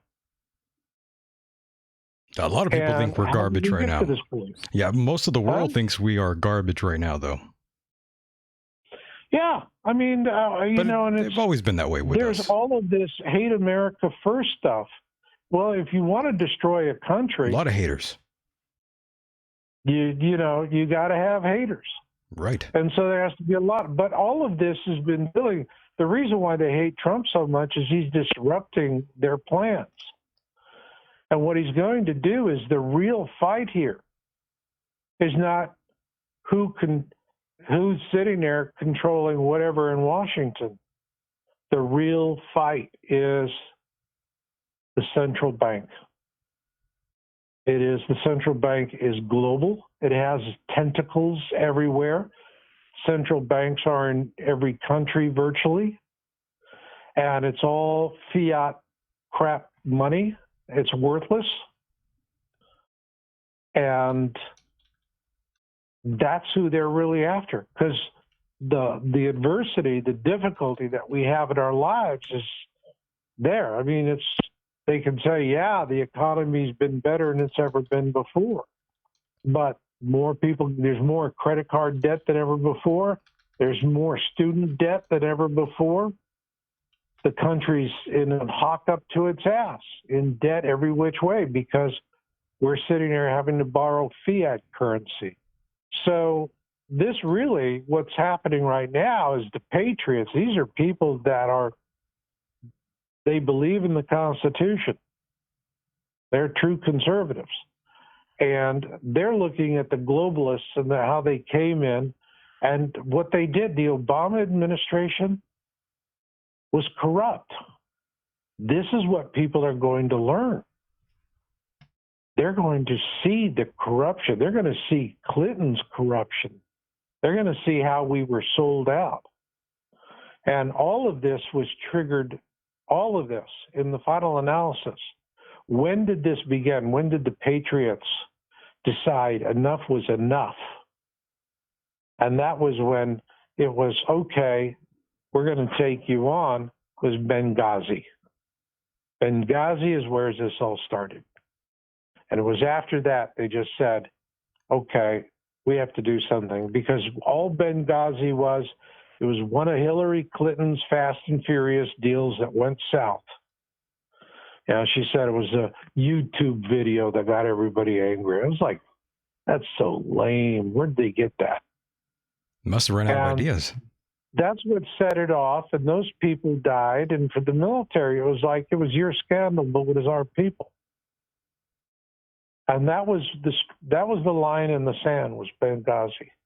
And Marshall, and then after that, Trump was just someone that was recruited, and by who's really controlling things. Trump was recruited. He's the figurehead. But they could have gotten somebody else. And they're going to be just as tough. Whoever follows in after Trump is going to be just as tough. Interesting take on that. And Marshall, I did want to ask you, you brought up Bill Clinton for a moment here. I just want to get your opinion on his run at president and compare it to Donald Trump. Which one do you think has the best run so far? This is an easy one. Trump. I mean, you think Trump so?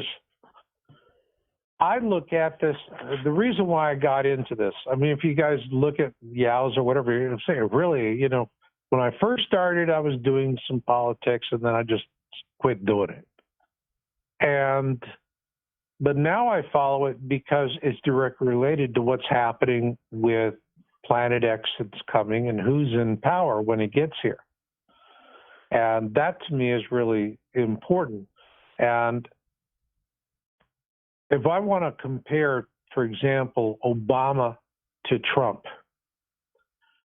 now there was, back around 2000, the EMP Commission was formed by Congress, and they did an analysis. And in hearings before Congress, it said that if the power grid in the nation failed, 9 out of 10 Americans will die. This is our tax dollars at work telling us the truth. And they said it would be about $5 billion to protect the grid from EMP attacks. That's it, $5 billion, cost of defense. And we wouldn't have to worry about 9 out of 10 Americans dying. Well, Obama, that was not the narrative he wanted. And he worked really hard to bury the EMP Commission and get it completely eradicated. Came close to it. When Trump came in, he got the EMP Commission reestablished with new funding, and he signed an executive order saying we have to get the grid protected.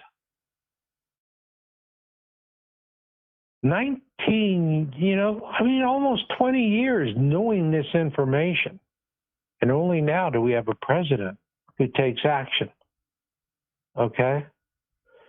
And I look at the other things. It's like, yes, you have to have good border security. You have to do these things. He's doing all the right moves. The bottom line is when Planet X comes, who do we want? Do we want somebody in the White House that's, not trying to help the little guy? Look what everybody's getting a tax advantage. Look, our veterans are getting a fair shake. We can, if we have a terminal disease, we can get a drug that we couldn't get before. We'd have to go somewhere else in the world to find it. Trump has done a lot of things. There's a lot of things he's done he hasn't even been reported or he's gotten credit for. So he's running the country no different than he'd run another corporation. And all of a sudden, there's efficiencies and things that are happening. It's just that people don't like him because he's abrasive. All right? I don't, to me, I don't care if you're abrasive. Trump's a prima donna. But the bottom line is, do you get the job done? That's the bottom line. Do you get the job done? You can talk the talk, but can you walk the walk?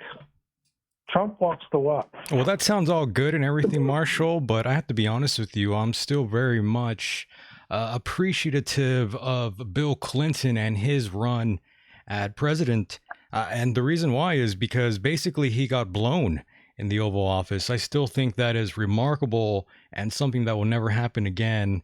And I know that's a bit shocking to hear, but I think when we're comparing who has a good run, I mean, you really can't top that. I'm just being honest.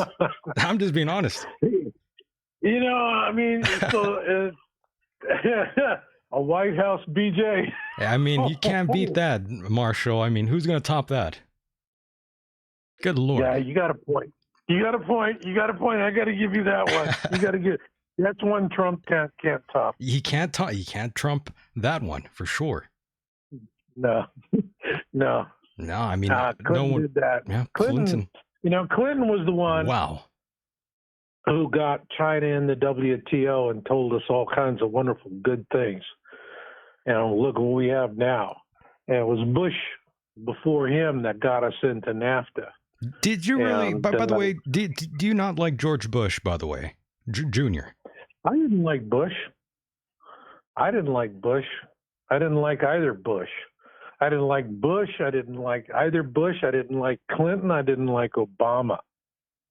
And I didn't like him as president, and I despised him. Obama was likable, but his policies. I wasn't going to go out. Yeah. I wasn't going to go out and do anything about it. Right, you know, it's like right. That's it. They won the election. There it is. Huh? I was just saying, Obama. He's a likable guy, but his policies, you know, they were kind of nonsense at times. I got to be honest. Well, I remember when there was the big controversy about his birth certificate, and he put it on the White House. Right. And I downloaded it. Now, I'm a publisher, so I know Adobe Acrobat really well. I pulled it up, and I realized that I got it off the site, and it hadn't been flattened. You know, it's a PDF is a layered document. Okay. And so the fabrication on the birth certificate was the result of about 4 layers of information that were used to create a single, what looked like a single document, but it was actually 4 layers where you had some original stuff, but then there was other things that were fill-ins to make it look good. And I knew immediately it was a fabrication because if it's a layered document, that means if it's a scan of an original birth certificate, it's not a layered document. It's a single layer. But if you have fabricated a document, it's going to have multiple layers. And so I saw that his birth certificate had multiple layers. The White House took it down very quickly after that, and then they put up another one where they did flatten the layers and stuck it in a different site. So I don't, personally, I agree with Sheriff Joe. I don't think the guy was born in the United States. Well, he is from Kenya. Yeah. Yeah, I had done an interview with another gentleman by the name of, I'm forgetting his name now. It just slipped my mind. Yes, his name is Joel Gilbert, and he made a documentary about Obama, and of course, he actually went to Kenya and talked to his brother, his biological brother.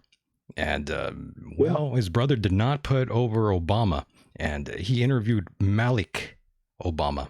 And yeah, it's President Obama. He was not very kind to the village or his family in the end. No. Shocking. No. I mean, he was a poet. Everybody wanted to fall in love with him. But no, I didn't see somebody I could believe in.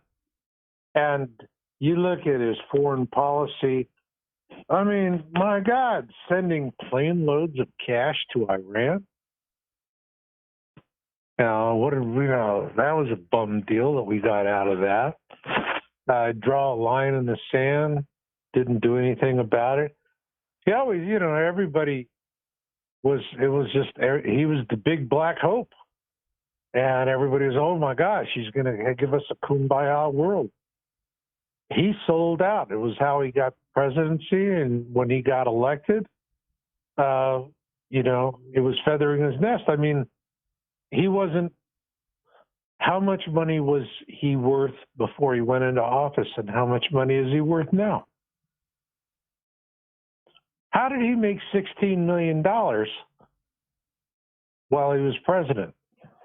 It's a lot of money. Kind of wonder. Yeah. I do know that Hillary makes a ton for a lot of these speeches that she gives, and I'm sure Obama and Michelle are in the same sort of cloth there. Yeah, it's how it's actually these book deals or book deals. $1 million book deals, and then it's like you should be seeing the books everywhere. You don't see them. A lot of times they just get the royalty, and this is a way that they can get the corruption. They can get paid their graft money is by a book deal. So they use a publisher as a front, pay an outrageous amount for that, and that's how they benefit. I mean, the corruption we're going to start seeing coming out is going to shock the country. The corruption, but also the perversion. The perversion is going to be really sickening. It's like Hillary Clinton is going, oh, you're going to see a woman doing a terrible thing, and it's going to be a dark web fake video. See, she's foreshadowing, all right? She's trying to position herself, because when all of a sudden these videos come out, because they have video, they videotape, because Epstein, the whole point, he was blackmail us. He was a blackmailer. And that's how the deep state works with political control.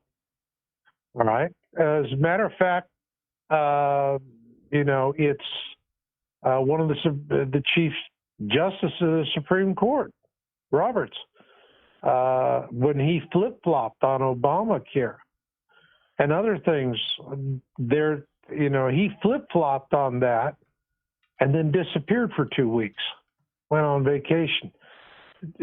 Curious things like that, they're going, this guy's compromised.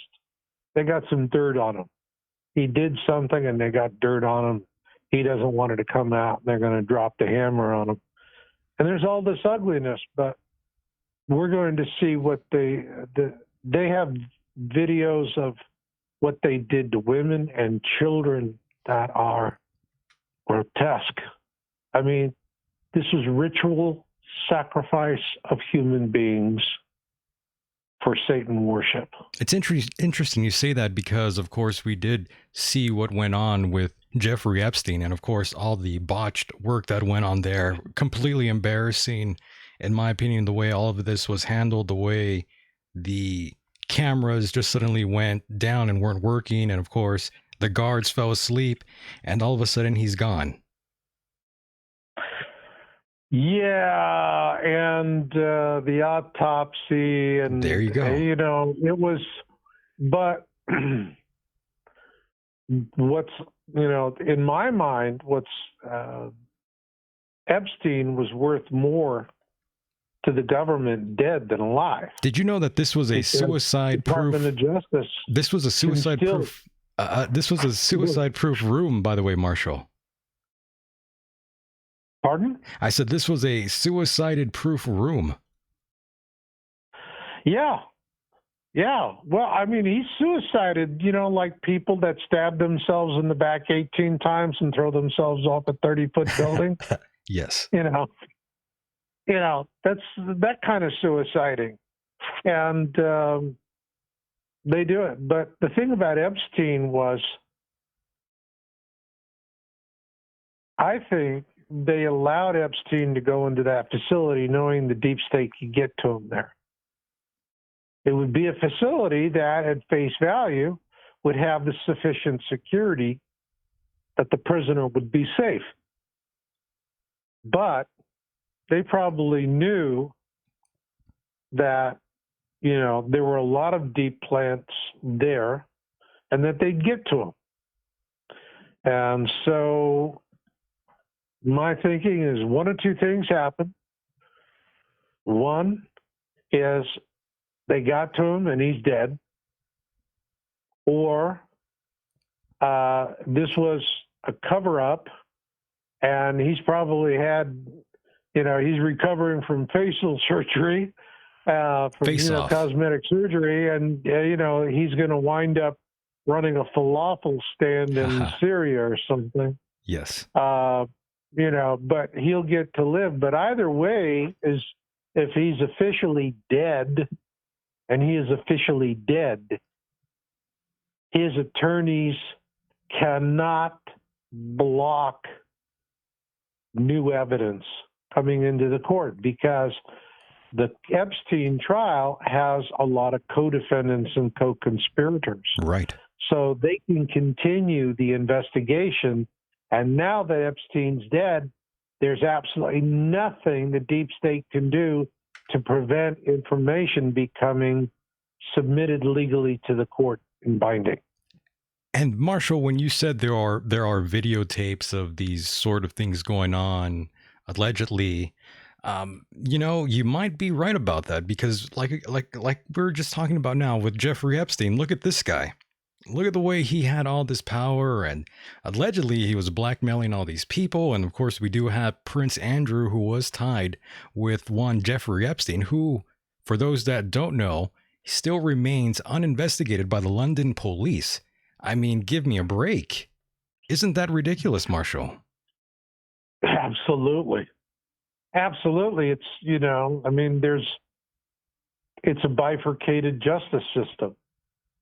And for us, justice is swift and hard, and for them, it's nowhere to be found. And, they these high elites, they really get away with murder. They literally get away with murder. And so we're going to see the horrific scams. I think the one thing that's going to be most interesting is Flynn. I think Flynn is, because the FBI is not providing the information the judge has ordered. And so Flynn's new attorney, what's her name? Boy, she's a tough gal. I like her. She's amazing, his attorney. And she's going to get just the whole case dismissed. Well, if Flynn gets a walk because the case gets dismissed, the reason why the deep state wanted to put Flynn in prison is to shut him up because he knows where all the bones are buried. Well, if he gets a free walk, now he can go testify. And if Flynn gets a walk, I bet it's not going to be that far before Lindsey Graham says, hey, come on over to the Senate. We'll have Chick-fil-A. By the way, someone in the chat room, Gang of Four, says, where is Maxwell? Maxwell. God, who knows? Who knows where She is. I believe he's referring to Ghislaine Maxwell, who seems to be hiding somewhere. You're going to have a lot more hiding somewhere. You're going to have a lot of people starting to hide. You're going to see a lot of people heading to India and other countries that have non-extradition treaties. This is pretty bad.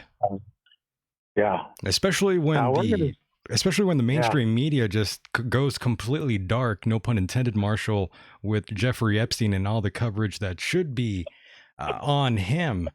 That should be the focus point. But of course, it's not going to be. That's not the way it works or runs in America.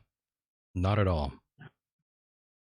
I mean, if we look at this and Trump and the Patriots prevail, I think there's two things that they could do that would make this country ever so much better.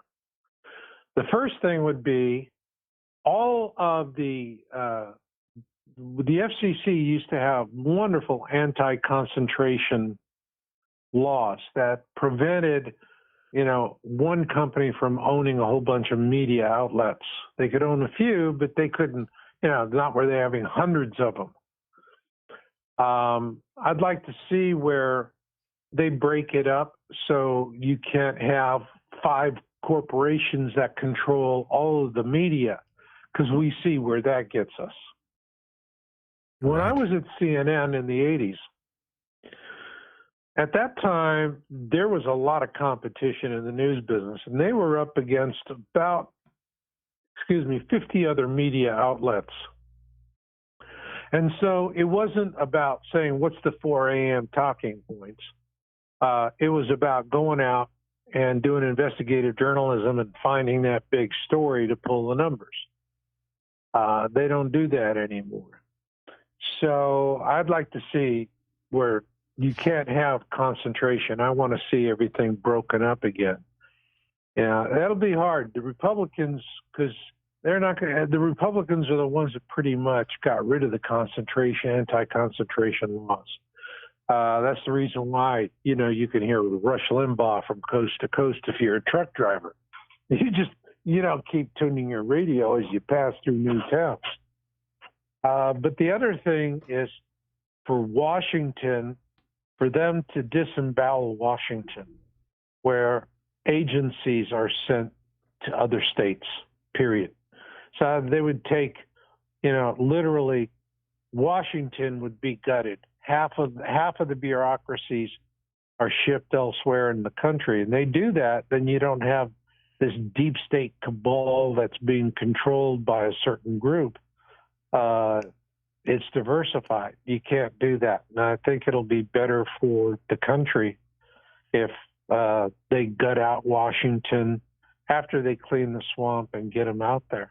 Amazing. But, on the other hand, I also say, hey, it ain't over till the fat lady sings.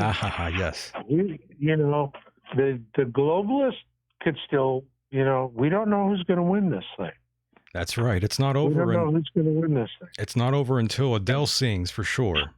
Actually, she's a little bit skinnier. My mistake. She lost weight. Inappropriate comment there.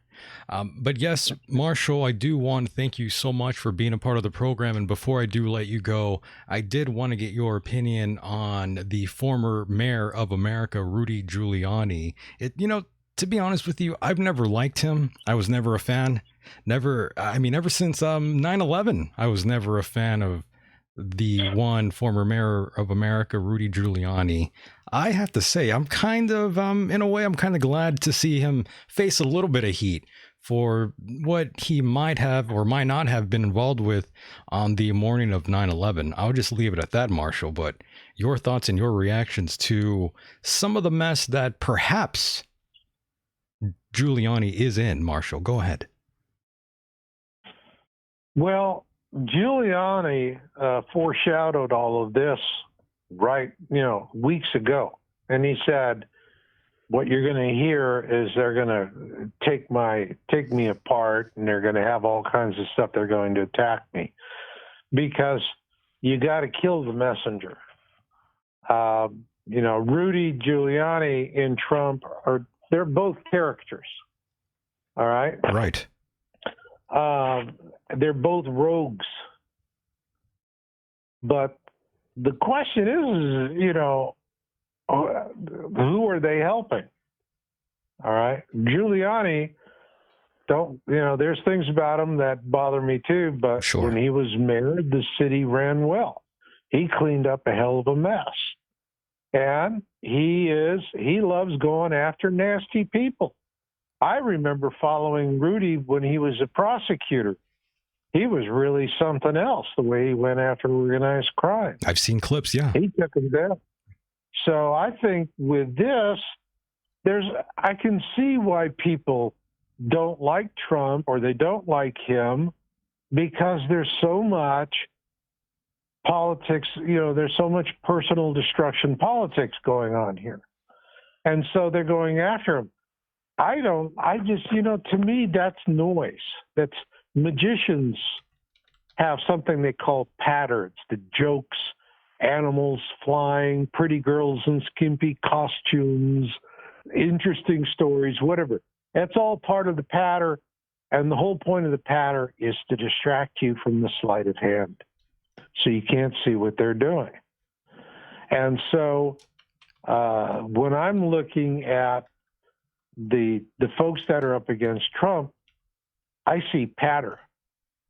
If they had bona fide hard evidence, they would have, the impeachment would have been, we'd already be in a Senate trial. They've always got something that's going to take them down. They've always got something that's going to take Giuliani down. They always got something that's going to take these guys down, and then it just doesn't do that. They milk it for as much as they can, then they go to the next propaganda scam. It all comes down to facts and law. Once all the happy bullshit comes to a screeching halt, once the happy bullshit comes to a screeching halt, it comes down to a very quiet decision of fact and law. And on fact and law, Trump and the Patriots have the facts and they have the law. And everybody else has a lot of noise and a lot of patter and a lot of distraction. We've had it now going almost for 3 years. If they'd have found something, they'd have gotten. But the point is, the Patriots would have never asked Trump to run. And they would have never hitched their wagon to him as a star if they knew that he could be blackmailed and compromised. Say what you like about Trump. He understands not to get sucked up into things that he's not going to have things that they can drop on him. And so they have to turn mountains into molehills. All right. Yes, and I don't disagree with you on that. And it's all nonsense. So I'm looking at the show. For me, it's real simple. We're going to see one of two things. We're going to see perp walks in orange jumpsuits and real justice, or Trump kicking rocks down the road. And that's it. If Trump doesn't, if they don't come out and they start the arrests and they start hitting them and hitting them hard, as long as it's in the realm of propaganda and emotion, they can be stampeded. Remember that great line from Men in Black: a person is smart and intelligent. People are dumb, panicky animals. All right. I agree. And that's what they're trying to do, create a dumb, panicky response. But in the final analysis, if they're going to do, an impeachment is a political process. But at the end of the day, it still has to be due process. Amazing. And Marshall, I wish the best for the Trump administration, and hopefully they get past this sort of obstacle, as well as Giuliani, even though I have my own personal feelings towards him, even though he does look pretty good in that purple dress that he wore many, many moons ago. Definitely looked good as a blonde. Yeah, I've never been. Rudy is. He's a He's character. a New Yorker. I like him. He's a New Yorker. I gotta like him a little And bit. if you came from the culture, it would probably be a different thing. Yeah, I like both of these guys. At the end of the day, I can't hate them or anything. They do bring me humor at least, and I don't disagree with everything that they're about. That's for sure. No doubt. Yeah. And Marshall, again. But Giuliani has got the bit in his mouth. He's got the bit in his mouth, and he is going to go down. He's going to take some nasty people. Well, I hope he does take somebody down. He's going to take them He's going to take them down, and if there's, that's his thing. It's what he loves to do. It's his thing. Well, I like that. And, yes. So we'll see what happens. Right. Trump and Giuliani. Yeah, they're prima donnas. If you want to say they're a son of a bitch, call them a son of a bitch. But I'll say one thing, they're our son of a bitch. That's true. They're on our side, though. Yeah. So in the final analysis, you know what really matters? Results. True. Because I, for one, am really sick of endless wars. I'm tired of seeing our beautiful, wonderful warriors, men and women, coming home either in body bags or wheelchairs. And for what? Pointless, no-win wars. I'm sick of it. I'm sick of seeing people in the Midwest. I had a woman who visited me, and we started talking about politics, and oh my God, she was a progressive and started ripping Trump a new asshole. Yes. She just was going on. She was going on. Finally, I looked at her and I said, I know why you hate Trump. She said, why? I said, because you didn't live in a one-factory town in the Midwest and watched him take your jobs, your life, and your hope and send it to China or India, and you wound up with nothing. Amazing. But food stamps and drug dealers. And if you had done that, you would like Trump. But you never got hurt that way. So you hate Trump and you hate everybody that got hurt, but you didn't. And you know what she said? Nothing. She couldn't answer me. All right? I bet. That's it.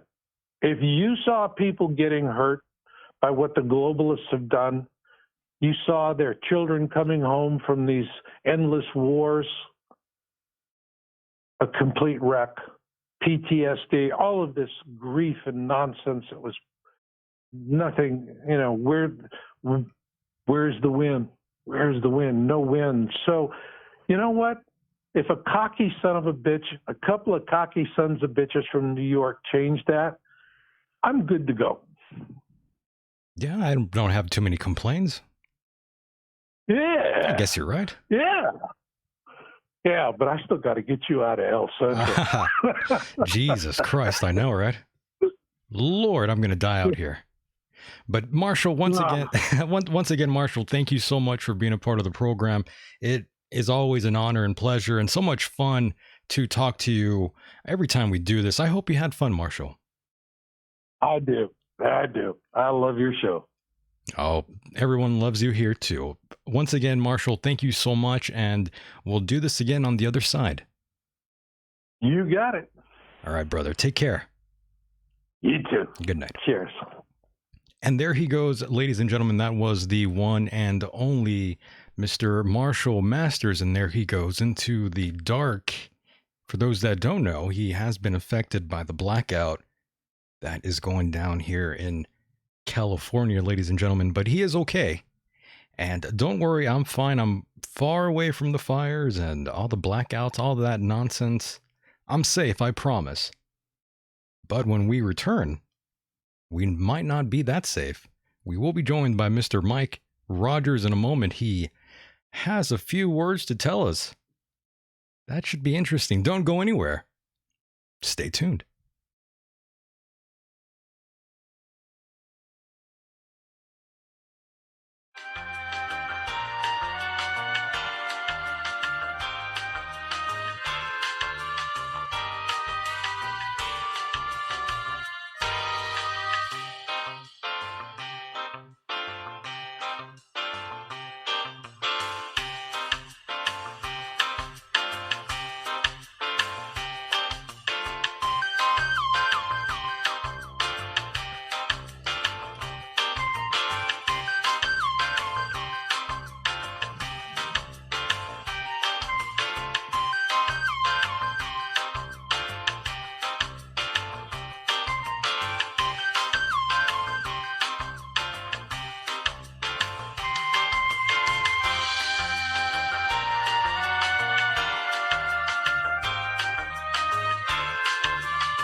screen, all is sad goodbye. I'm never gonna dance again. Guilty feet, I've got no rhythm. Though it's easy to pretend, I know you're not a fool. I should've known better than to cheat a friend, a wasted chance that I've been given. So I'm never gonna dance again the way I danced with you.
And welcome back, boys and girls. Here we are again for the second half of the program. And of course, I am joined by yet another soul, Mr. Mike Rogers. Let's bring him in here. Let's unmute Mr. Mike Rogers, who has been patiently waiting. Mr. Mike Rogers, what's going on, my friend? Hey, how you doing? I'm good, man. I'm fine. I'm glad you're here. We had a bit of an issue with Skype. I wasn't able to find you. You weren't able to find me. I don't know what just happened there, Mike. Well, I don't sound as good on the phone, but hey, whatever. You sound great to me, Mike. Don't worry. Sound great to me too, but I'm not listening. Right on, my friend. I'm so glad you're here. And Mike, I had to bring you back on here for a bit of an update of sorts. I did get a chance to talk to Dr. Michael Shermer, and I know you heard that interview. And in your email to me, you were not happy at all. Go ahead and explain yourself, Mike. Well, it's just that he goes on and on. I mean, I've listened to all of Michael Shermer's stuff, right on. Over the last year or two. Yeah, I'm very familiar with his beliefs and everything. And as far as the Walton experience is concerned, he just has a very two-dimensional concept about it. And of course, I know that skeptics are just as biased as believers. Sure. They prove that in every way they can. But, he just doesn't take in the wider scope of the thing. He keeps saying Travis just made the whole thing up.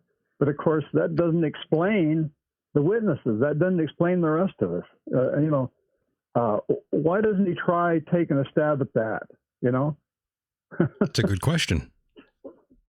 It's a great question. And of course, I will have to email him and tell him that he's caused a bit of a riff here in the ufology community. Really, he's managed to, for the lack of a better word, he's managed to piss off a lot of people out there, especially in ufology. I suppose he has. Just with that one interview, lots of people very heated with Dr. Michael Shermer, no doubt.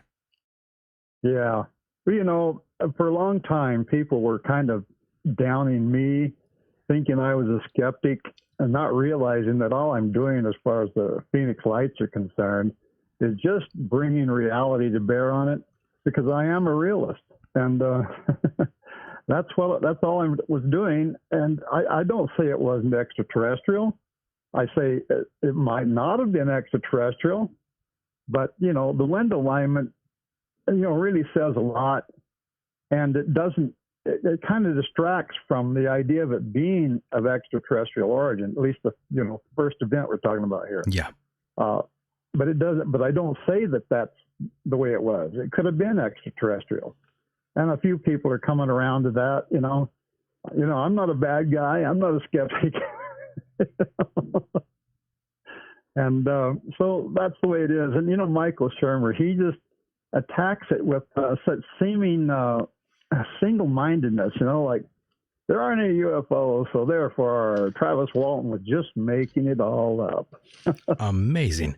Yes, he is very much not on board with any of this. And matter of fact, I wanted to play that clip right now for those that did not hear what he had to say about Travis. It's only about a minute long. Yeah, that very audio good. clip. Yeah, is that okay with you? You bet. All right, I'm going to play it right now. Hang tight. Have interviewed a man by the name of Mike Rogers multiple times. That's he, you. Of course, was the driver and witness to the Travis Walton abduction. My God. They also made the film A Fire in the Sky based on this sort of event. I'm sure you've seen the film or heard of it. Yeah. I sound like an idiot right there, my friend. Okay, I'm glad you're still there, Mike. I was just making sure you're on the line. Yeah. Okay, good. Well, it sounds like you're talking to somebody else right now. All right, hold on. A number of times, yes. Yeah, I know. I've met Travis Walton. He came to my office actually one day for filming for a TV show. Oh, interesting. And I was on another set with him where it was one of these reality shows on the lie detector. So one of the episodes was they gave him a lie detector. And he volunteered to do it. He thought he'd pass. And at the end of the show, he ended up failing. Wow. Yeah. I'm going to have to. I think he made it up. I think this is what we think the UFO people think. I mean, UFO skeptics think he was late to finish his job and he just concocted the story. And it was probably not meant to be a big public thing. It was probably just to get out of this job problem he was having. But then it took off, and then he had to live the lie. I mean, I hate to call him a liar. I don't know for sure, but that's what I think. He asked me my opinion. And that's what Dr. Michael Shermer had to say. Yeah. Yep. And he went on and on about Travis making it all up. He wouldn't leave it alone there for a while. But, I have two comments about that. Yeah, go ahead. One, that lie detector test that he is referring to there was on a program, a TV program, and all the lie detector tests, when it came to the important person, because if they passed the test, they would win $500,000. And that program did not want those specific people to pass their test. That was the whole purpose of the thing. They would make up their mind, and the lie detector examiner was not legitimate. He was just for the purpose of that show, and he was biased towards the purpose of the show, which was not to give away their $1 or $500,000, and that's what it was. Now, Travis went and got an attorney, and he then set about writing to the producers of that show, and within a short amount of time, they quit doing that show. That particular episode was only aired in one country in Europe, as far as I understand, never aired in the United States. So where Michael Shermer got that, I don't know, because it didn't air here in the States. That's interesting. I was going to ask you if you knew exactly what he was referring to when he said the thing about the lie detector test. So you do know. Yeah, I do know who it was, and I know what it was, and that's the end result. Now, the other thing is, Michael Shermer is not explaining there how the heck it is Travis passed all those lie detector tests before that. Ah, yes. By various different, examiners. And one of them is considered to be the best in the world. The one that has examined me twice, and Alan Dallas, who originally had an inconclusive result, and then Travis in 1993, which happened to be almost exactly 1 month before the movie Fire in the Sky actually hit the screen. And Paramount contacted me. Really? They did not want us to do that. It was my idea. It was based on, I was challenged by Jerry Black, who was a skeptic, and I finally accepted it. And when I went to Travis with it, he said, "Oh man, who knows what the guy's going to do, the examiner." I said, "Well, it's going to be Cy Gilson. He is nothing but fair. He doesn't even believe in UFOs, which makes him a perfect examiner because he will be, unbiased results right across the board. And he has a computer he does both a personal and a computer analyzed analysis of the polygraph test. And Travis passed that in flying colors, so did I. And of course, after that happened, Paramount gave a huge hurrah. You know, they were afraid they were going to lose all their millions and millions of dollars. You know, because that actually occurred a month before the movie was to hit the screen. Oh, wow. And so that, how does Michael Shermer undo that particular lie detector test? In fact, all the others before, because this program in which he supposedly flunked a lie detector test, which was a complete put on, as a lot of these TV shows are, you know, where a person is supposed to win a bunch of money, they don't want to pay that money. And they usually set up, it's been proven in the past that these shows will actually arrange for the winner. And I don't know what happens after that, but it's been proven that they will on occasion actually set it up that way. So, you know, which way do you look at it? Now, if you're a skeptic and you just decide, well, you know, UFOs don't exist, then that's what's going to happen. Michael Shermer is going to give that no matter what, no matter how positive things are. That's his approach. And that's what a skeptic is. You see, I'm a realist. In fact, I've got a new show starting that I'm hosting myself, starting next Friday evening at 10 a.m. Eastern and 8 a.m. Mountain Standard Time. And that show is called The Realist. Mike Heston Rogers. So you got a name for it already. And, okay. Say that? I said, so you do have a name for it. I do what? I'm just saying you do have a name for your show you're going to do. Oh, yeah. The Realist. Realist. Okay. Yeah. KGRA. Yeah.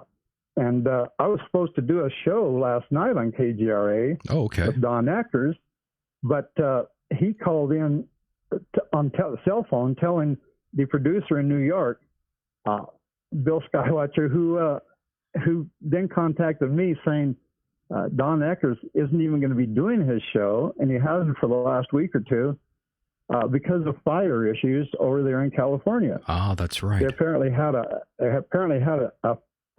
power outage. Yes. And we're just talking really about that. Shut him down, and so that show last night didn't happen. Yeah, and, I forgot he was out in California. Yeah, so I don't know what's going over in California. I don't really keep up with the news. I try to kind of avoid that negativity, you know. I don't blame you.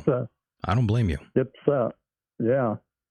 Anyway, my show will be happening next Friday night, 8 a.m. Mountain Standard Time. I think that's what your time is in California. Am I right? Right. Because right now it's 10:43 here. Well, what time are you? 9:43 here. Oh, really? Yes.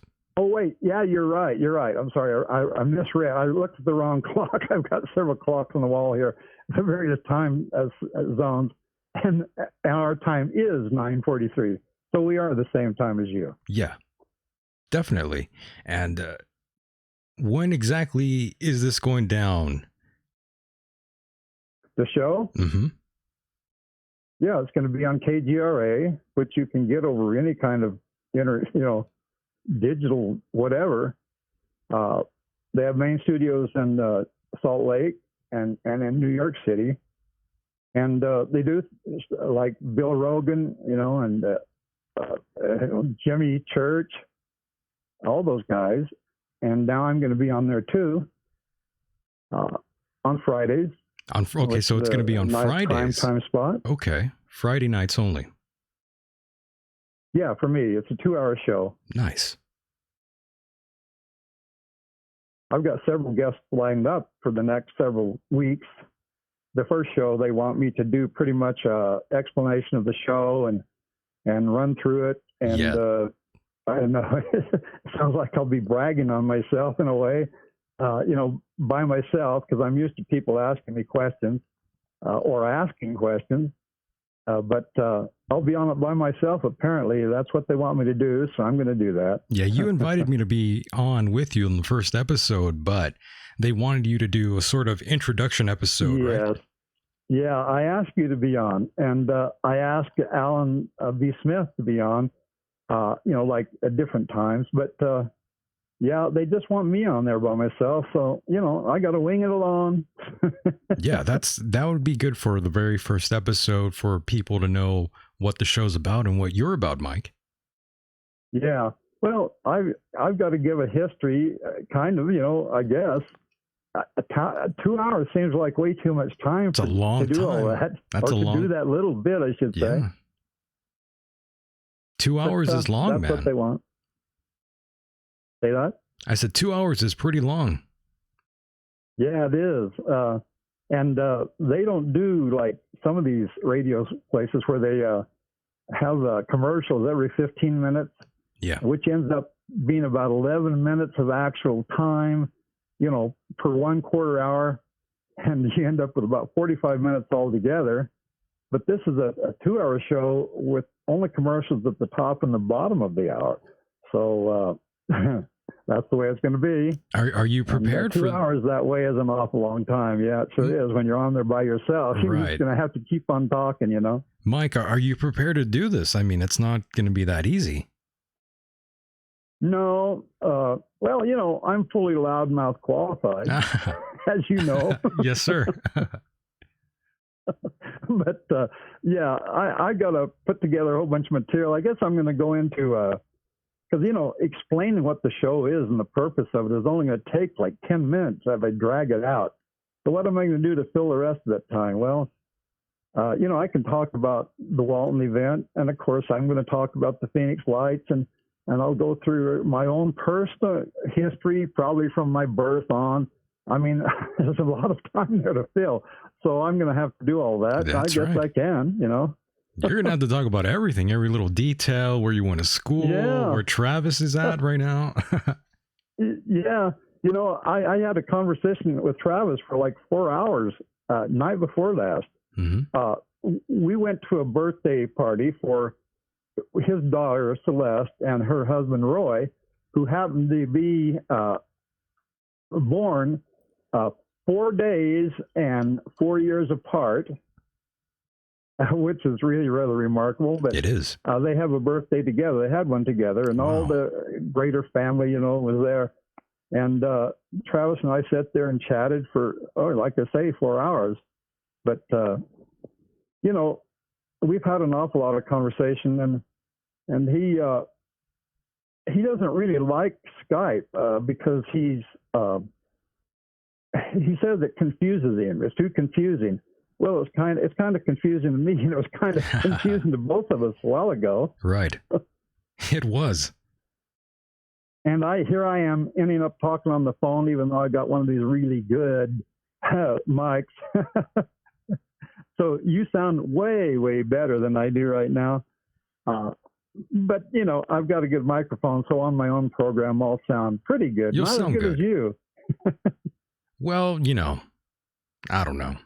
Some people like my voice, some people don't. Some people think I'm using all sorts of different processing effects. I think those people are retarded, but that's just my opinion. Yeah. Well, when you use a really good broadcast microphone, like you do, and like I will, you pick up all the little nuances That's of true. sound. Everything's there. Yeah. It doesn't sound at all like you're over the phone. Not at all. It Yeah. sounds like you're talking in person. Right. And for some people, that's maybe just too there's much. a little bit of enhancement in there. I don't know, but it doesn't seem to be really. Well, not really. I mean, can you imagine what I'd sound if I had more enhancements?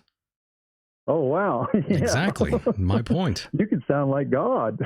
The voice of God. That's true. Yeah. And no doubt about it. And Mike, of course, this is going to be a 2-hour program and you have your guests ready for action. And I'm wondering if you're going to be talking about ufology in general instead of just perhaps talking about the Travis Walton incident and, of course, the Phoenix Lights incident. Are you going to be expanding your horizon? Yeah, that's just the first episode, the first show. Right. After that, what the actual specific format for it is simply, they say it's like an announcer's thing at first. It's a believing realist approach to all things paranormal. And that means exactly that. I'm a believing realist. I only believe in a few things, actually. You know, like the Travis Walton incident, Right. and like the Zimbabwe incident, you know, a few years back. Mm-hmm. In the 90s. That incident really happened. And there's a lot of other things that have happened, experiences, you know, events that are very hard to say anything about, anything, you know. And I'm not a skeptic. I'm not a Michael Shermer. I'm not a Tony Ortega. You know, I'm not going on the basis that everything's just bullshit like they do, you know. I'm definitely more open-minded. In fact, I try to be completely unbiased. Well, Mike, and Mike, we could both say a lot of it is kind of bullshit, though, right?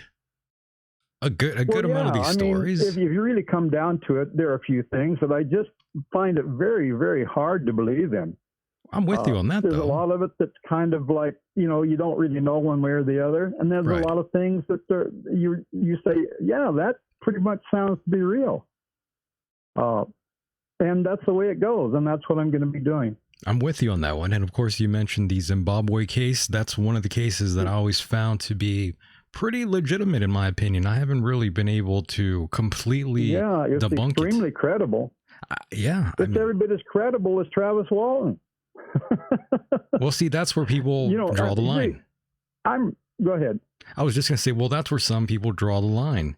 I'm sure Michael Shermer would probably shoot holes through the whole Zimbabwe case as well. But I'm sure he does.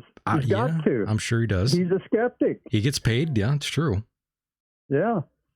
Well, he's the owner or co-owner of Skeptic Magazine, and he's got this e-skeptic on the net and all that. And he's written lots of books and stuff, but he is a skeptic. And that's just the way it is. And that's why I say skeptics are just as biased as these eager believers, you know, because there's all kinds of people out there. There's some people, some of them are my friends. In fact, I actually have some friends who are skeptics, but I have friends who just believe anything. It's got the word UFO in it. Why, God, it really happened. They believe That's it. all there is to it. No more to talk about. That's just the way it is. And I say, what's wrong with you guys? Come on. You know? Well, you find a lot of those Get people. a little bit critical here. You do find a lot of those individuals that listen to shows like mine or other shows that are kind of like mine, but a lot of those shows, they don't really question anything. They kind of just go with the flow. Yeah, that's right.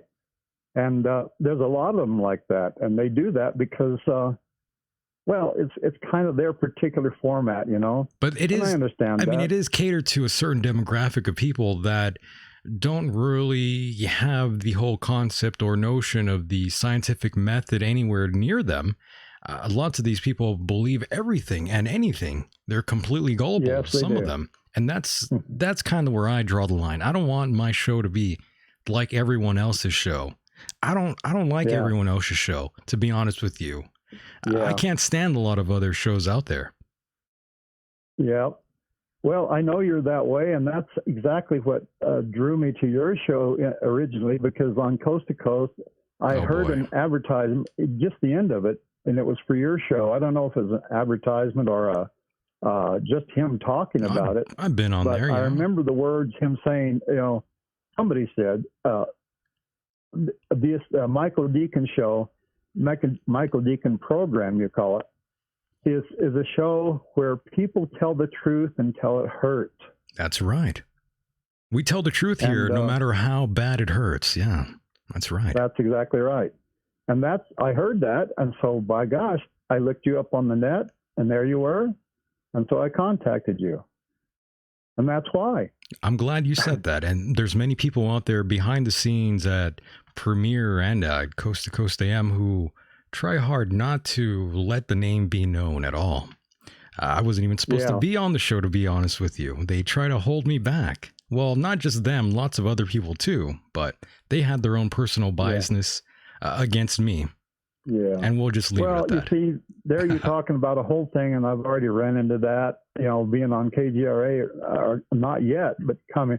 I've been on KGRA several times, in fact, a dozen times in the last few months. And I've been on your show, you know, 5 or 6 times. But, and on other shows. Right. And I've found it's already starting to hit me that among the host people, okay, there is bias, and they're in competition with each other. A lot of them are. And yeah, not all of them, but some of them are, and that's kind of weird too. Because come on, let's get real here. I don't want to be involved in that sort of thing, but yeah, I'm with you on that one. There are those that think they're in some sort of competition with one another. Well, they are. They are kind of. And too many of those shows are too much alike. Too much alike, yeah. Yeah. And, there are shows on KGRA like yours. I mean, you're not on KGRA, but like your show. People like Don Eckers, who kind of, even though he's a paranormal kind of show, he doesn't just buy it all. He's kind of forward about things. And I like that, and that's why I was going to be on his show until the fires in California. Yeah, but bummer. Yeah. Anyway, like I say, there's all kinds of people there, but there's definite bias there, and some people just feel like they've got to put somebody else down so that they're pumped up, and that's just wrong. It is. Yeah, and another thing is a lot of these individuals out there, the ones who are completely gullible, they are the first ones to tell you how open-minded they are, which is not true whatsoever. Yeah, you see a lot of that. Right. Yeah, you see a lot of that in these circles for some reason, and I get a lot of heat with some of those people. I get heat from different groups of fans out there, or they're not fans of mine. They're fans of other shows. And I could just tell they are they're complete marks for these shows. They're completely gullible. They buy into everything this person says, and they buy into everything anyone says. And it's completely ridiculous. Yeah. I'm not even quite sure how they survived as long as they did in this life, living that sort of way. Oh, yeah. Well, that's what I think about life in general. Today, people are always saying, what's wrong with people these days? It didn't used to be that way. Well, they're right. Because even 50 years ago, certainly 100 years ago, people couldn't be biased. If they were biased about anything, they would lose their ability to eat. They would lose their home. They would die, literally. Because if you act with bias, you're going to die. You're certainly going to starve, and but now nobody is pressured with that so much. Yeah, everybody knows that if you stand in front of a Mack truck, it's going to hit you and kill you. So they don't try that, or at least not very many do. Right. But, that's what's wrong. People act like, what in the world is wrong with people today? Well, it's bias. It's because they can be biased today when before, years ago, you couldn't be. And reality is the pressure. The pressures of reality are going to squeeze on you when reality is actually there. But today, reality isn't there. People can just scoot along through life. They can think anything they want, and it's not going to whack them down. Maybe they'll run into somebody with a different opinion, but, that's no big deal. Mike, do you think this is a direct result from, I guess you could say, your friends in television having that being such a, I guess, major influence for some individuals out there that basically rely on input of others to justify their actions? Do you think that's what it is, Mike? That's part of it. That's a big part of it. In fact, if you want me to give you an example, sure. Fire in the Sky is a very good example of that. Tracy Torme wrote the screenplay for that, and he completely deviated from our book, The Walton Experience. They even used that book to formulate basically the story for the movie. But, in the final analysis, and Travis is kind of hard-pressed because he's contracted with Paramount, and he's kind of required to be a nice guy. Now, he's kind of getting away from that. He's starting to tell more of the truth about it because Paramount hasn't come down on him. And but I I was contracted by Paramount to do a year-long promotional tour all over the world for Paramount, promoting Fire in the Sky. But that's where my contract ended. My contract ended and it was over with. And then even during that time, I told the truth about it. And I know that some of those shows where I said exactly what I thought, they just snipped it out. You know, they edited it out. And so they don't hear that. And that's done too, you know. I can't believe that stuff goes on. They deliberately train attention towards one particular aspect. If they're believers, they're gonna eliminate whatever is not perfectly along with their particular beliefs, and you know that's not right. That is not right at all. And how is Travis doing, by the way? Oh, he's doing pretty good. He is beginning to get a little bit forgetful. There's been a number of shows he was supposed to appear on, and he just simply forgot, literally. And so he was a no-show, or he came on late. And he's admitted to me, like the other night, he said that Skype is just confusing to him. He's a real smart guy. You know, if he's plenty rested and everything, he's just sharp as a whip. But if he's been lacking sleep, which happens a lot to him lately because he tours all over the place, and you know, he gets pressured by so many people, and trips like that are you know, tiring for obvious reasons. You know, jet lag alone is a terrible thing. I've done that a lot. I've been all over the place, but you know, it's so tiring, and it's beginning to wear on him because he hasn't let up in a long time, and I can see it affecting him. He's talked to so many people, and there's so many names and everything to remember. Once in a while, he just can't remember a particular name, and it really bothers him. That happens to me too, not quite as often, but then I'm not under so much pressure either. Yeah, I can imagine. Maybe I will start forgetting when I do maybe become soon under pressure. But I don't think I'll feel pressure. I think I'll just have fun. So when we bring Travis Walton into the discussion here, are we going to have to call him, Mike?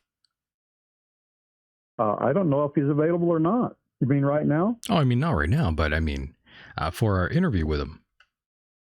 Oh, yeah. Well, here on November 2nd, right, we're supposed to be on your show. Yeah. Travis and I and Jennifer Stein, who is the producer of this newest movie called Travis. And I'm certainly going to make every effort to make sure he doesn't forget that show.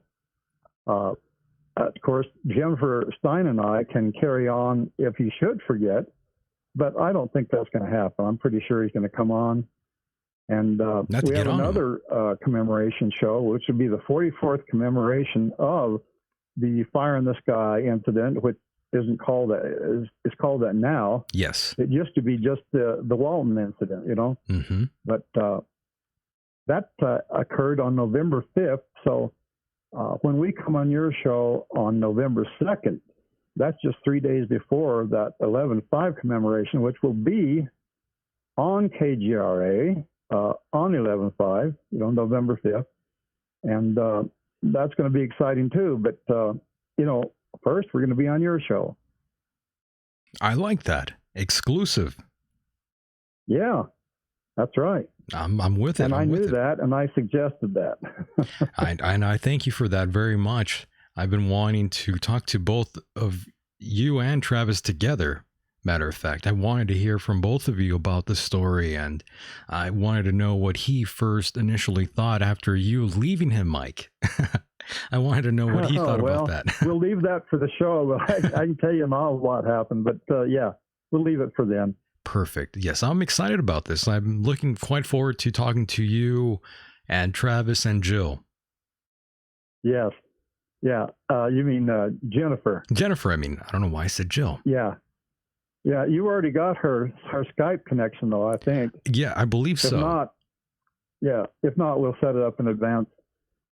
And Travis, as I've already said, prefers to just be over the phone. So that makes it easy for him, at least as Yeah. far as connecting with him. We could call him on the phone. That's Hopefully fine. you and I can get connected on Skype before then. Yeah, I will definitely have to give you a call and try to walk you through it, or you walk me through it. I'm not quite sure where the hell your contact info went. I know I had you on here on Skype, but now I can't even find you, Yeah. Mike. Yeah. Well, we don't need to do that now because Of it's hard course to do not. that sort of thing when you're on the air and paying attention to stuff like you have to do. Yes. But yeah, we'll set that up. Yeah, it won't take long. We'll get done. We'll get it done rather quickly. And matter of fact, I do remember your Skype name is on here, but now you have another account, correct? Yes.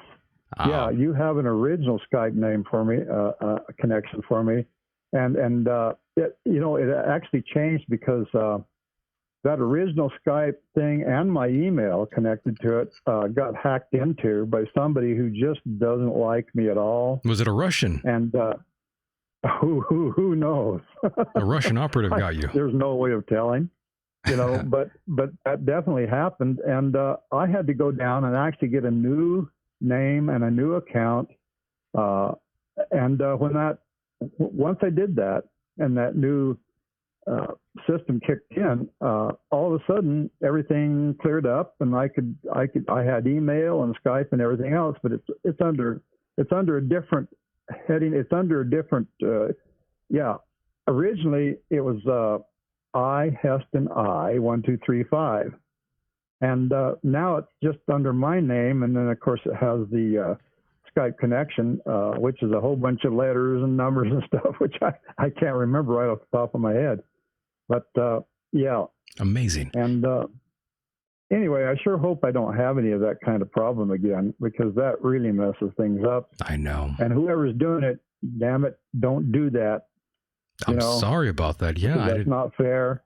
Yeah, not fair at all. That sucks. I'm sorry you have to endure this sort of thing here, having your computer hacked into. That's not fun at all.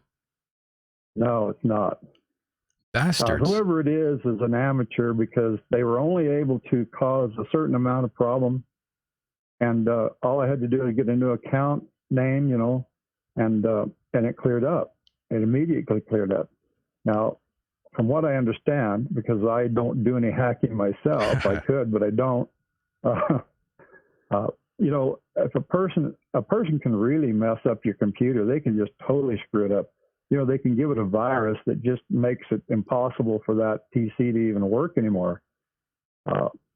So whoever it was just designed deliberately to shut down my email and my Skype. And they did that, and it's still that way. But I went around it. But it did cause me a lot of trouble. I'm glad you figured some of the things out. And of course, Mike, I did want to ask you here on the first half of the program, I talked to an individual by the name of Marshall Masters, and we talked a little bit about Planet X and all sorts of things here. What's your opinion on Planet X? Well, just basically kind of a simple thing right off the top.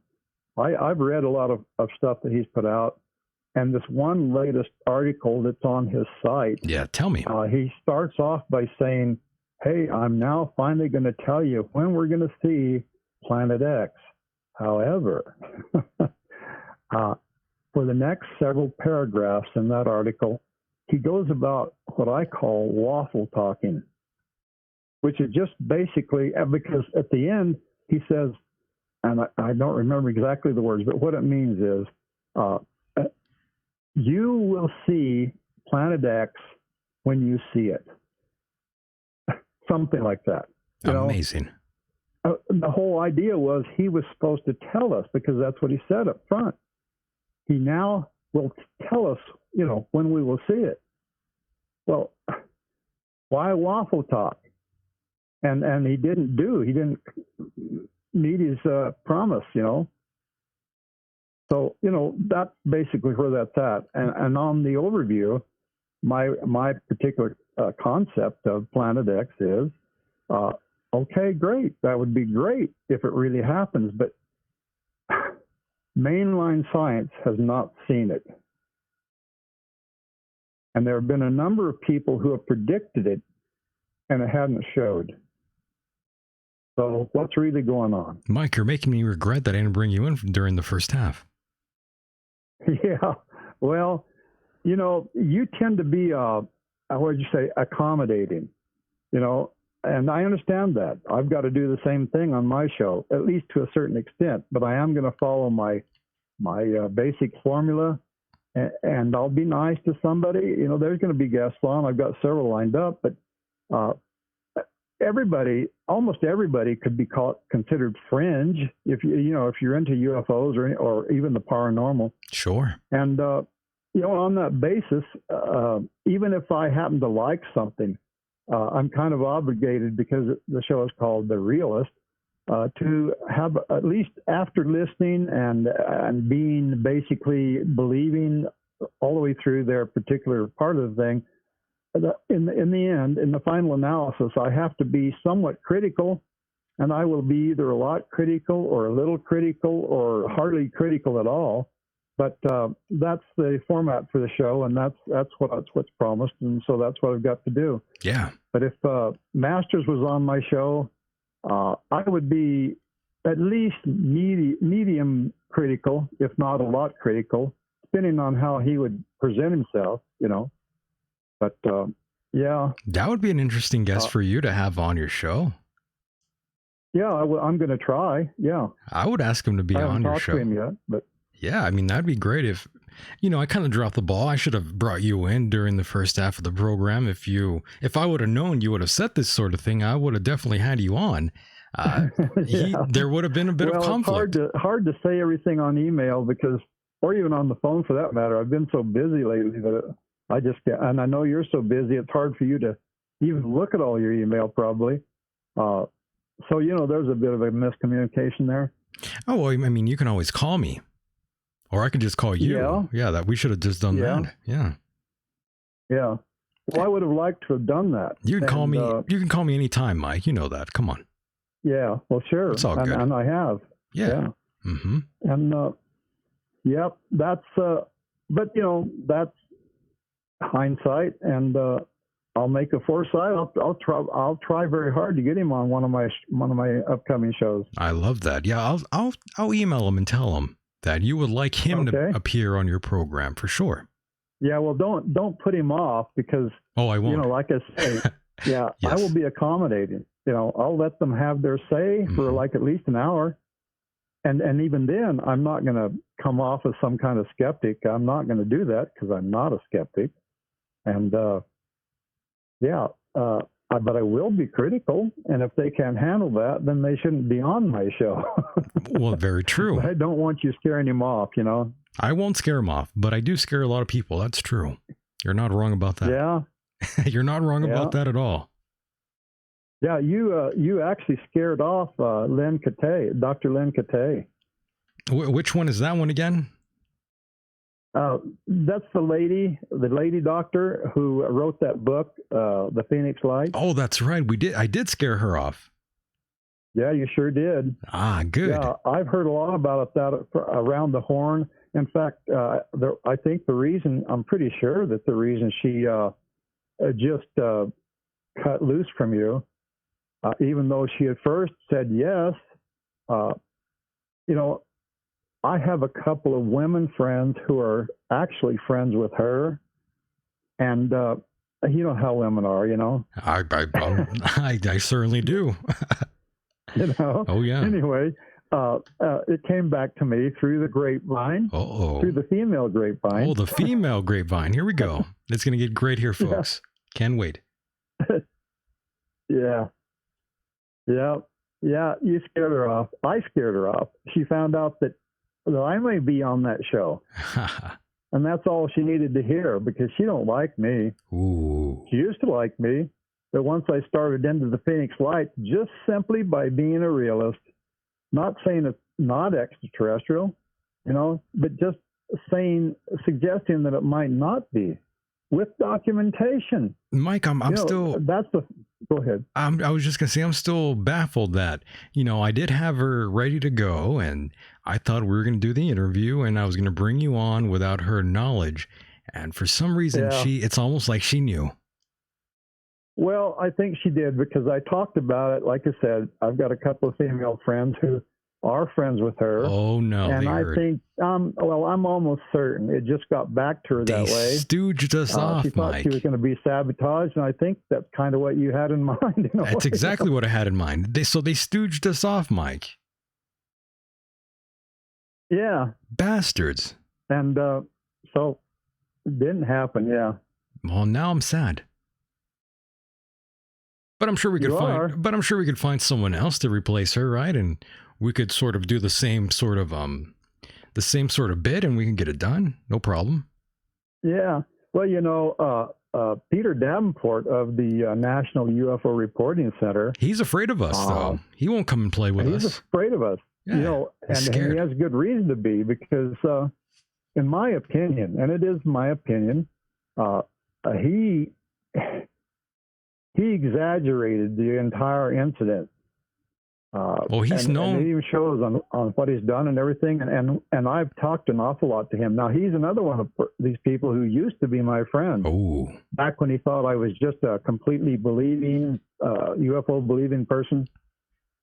Once I started saying anything negative, I mean, I don't even say anything negative about the Phoenix Lights, but they take it that way. And so Peter Davenport just assumed that I was coming down on him, and I'm too realistic. He don't like me being realistic because that kind of upsets his whole ball game, right. The Phoenix Lights are one of his babies. Well, that's how it is with a And, lot of individuals, though, Mike. Once you start picking apart something that they like, that's when you become persona non grata to them. That's right. Right. Hmm. Yep, and that's what happened with Peter Davenport. I can't believe Peter is basically ducking us, Mike. I can't believe it. It's not like we're going to bite him Yeah. or physically harm the guy, but he's scared of us. He does that in a nice, friendly way. He always answers any email I send him. But in the end, it doesn't matter how nice he is, he's begging off. That's true. Basically, he's obfuscating the issue here, like many tend to do. It's too bad that he chooses to be a coward, Peter Davenport, instead of being a man and facing us here, Mike. Yeah. Oh, well. Well, oh, well. The trouble is, and that's one of the reasons why, I mean, there's lots of reasons, but that's one of the reasons why I call both believers and skeptics very biased, because I have every evidence of it. I mean, they are. It just shows in everything. The skeptics and the believers both. I should say the UFO believers. I mean, what I call the UFO gurus of UFOs, and the skeptics, and they don't need a special designation. They're just skeptics. They both are down on me. And they're supposed to be opposite sides of the field, opposite camps. So what's with that? They both don't like me. It's very territorial. It's very territorial out there for some odd reason. That's what I've noticed. Yeah.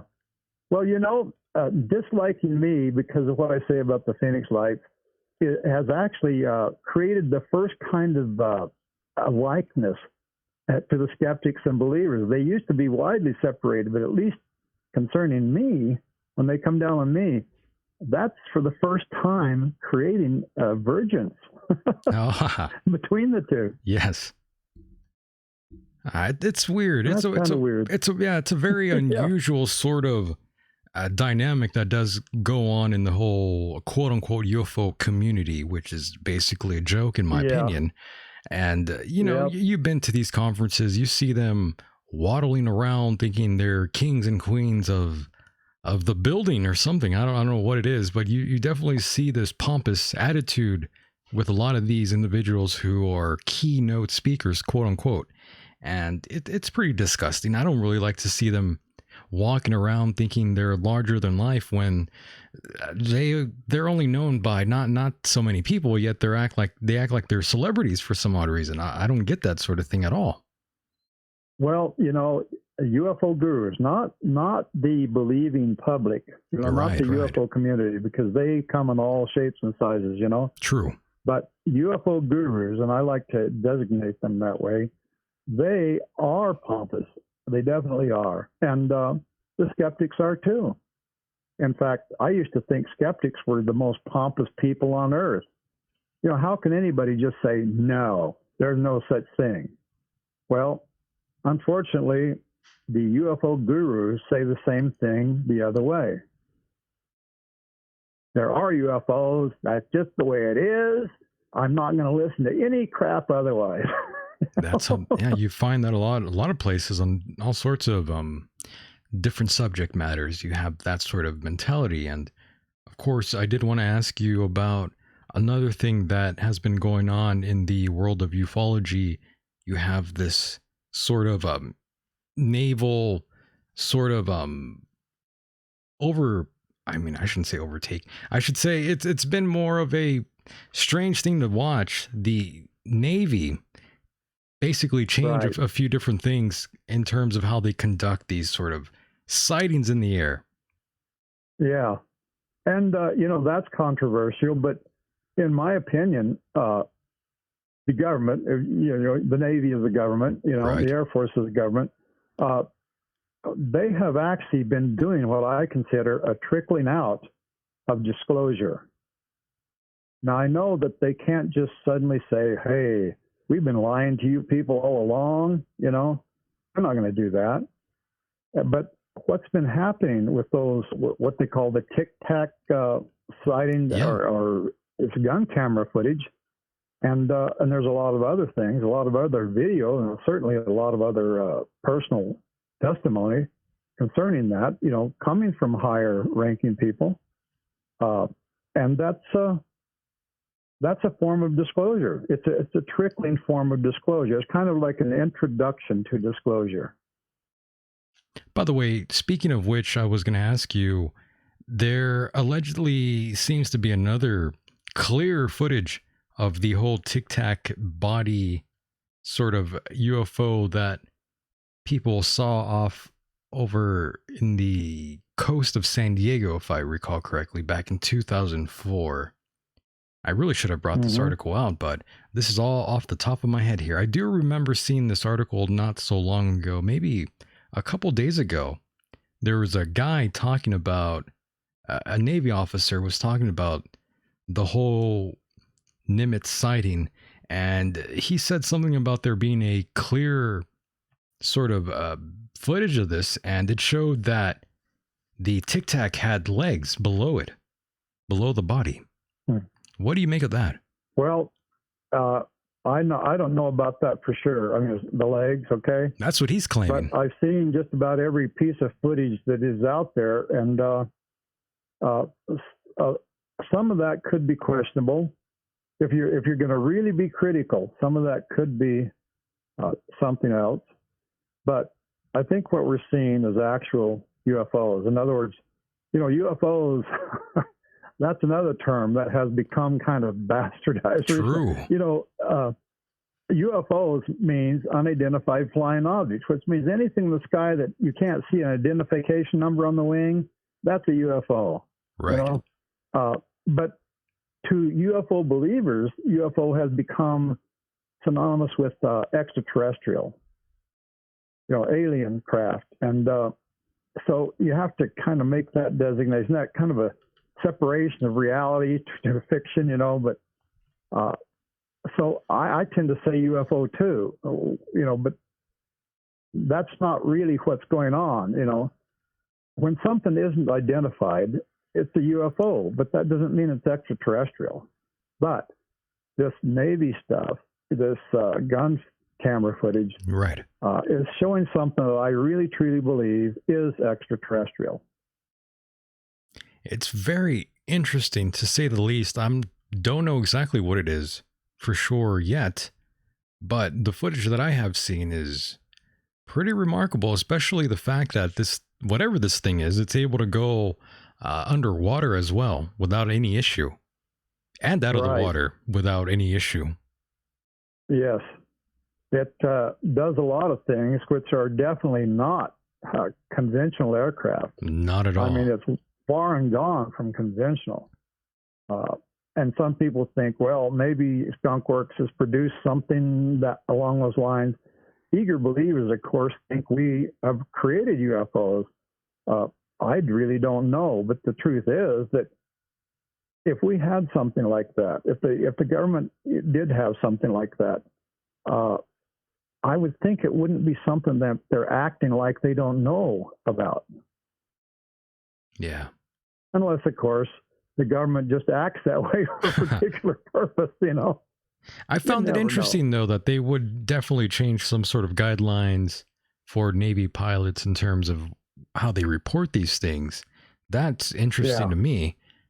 But, yeah, it is. Yeah, I don't know what to make of it. Another thing that there is about that is the people who talk about it, the particular, whoever they are, who talk about that officially, you know, from the Air Force or the Navy or whoever, they say what they think. Basically, they're very careful to make certain that they say that it may not be that. But another thing that happens is that the higher ranking people, you know, the higher ranking people just won't say anything. If they say anything, they say, that's not proven. That could mean nothing, blah, blah, blah, you know. And, you know, you can take it one step further. I know one thing for sure. It will never be a president. A president will never say anything.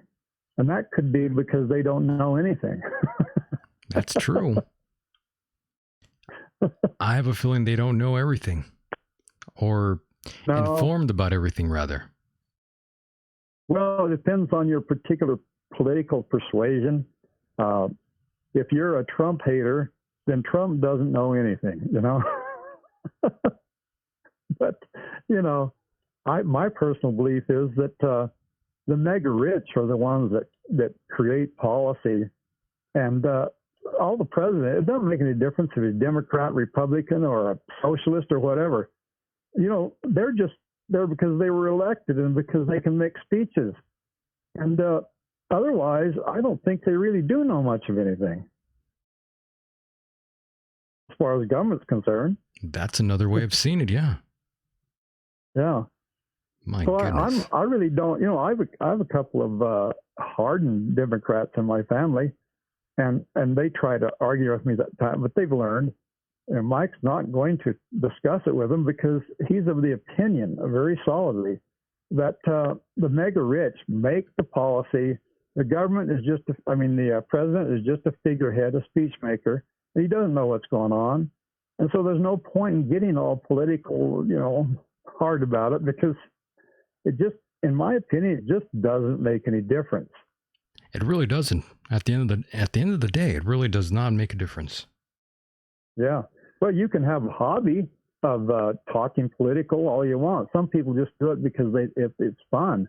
It's fun to down a president. It's fun to badmouth Trump, you know. And he is an open figure. You can say anything you want about him. Right. Unless you decide to say something like you're going to assassinate him or something, and then they're going to come down on you, you know. Yeah, then you have trouble for sure. If you just say he puts ketchup on his steak, you know, like you said, that's fine. You know, it's fine. And everybody does it.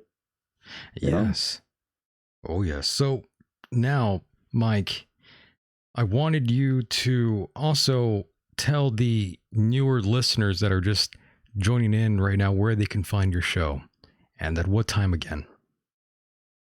Okay, my new show, the first show will be this coming Friday, 8 p.m. Mountain Standard Time. I think that's the same as California time. And it will be 10 to midnight Eastern.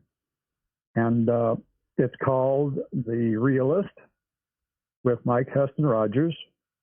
And it's a believing realist approach to all things paranormal.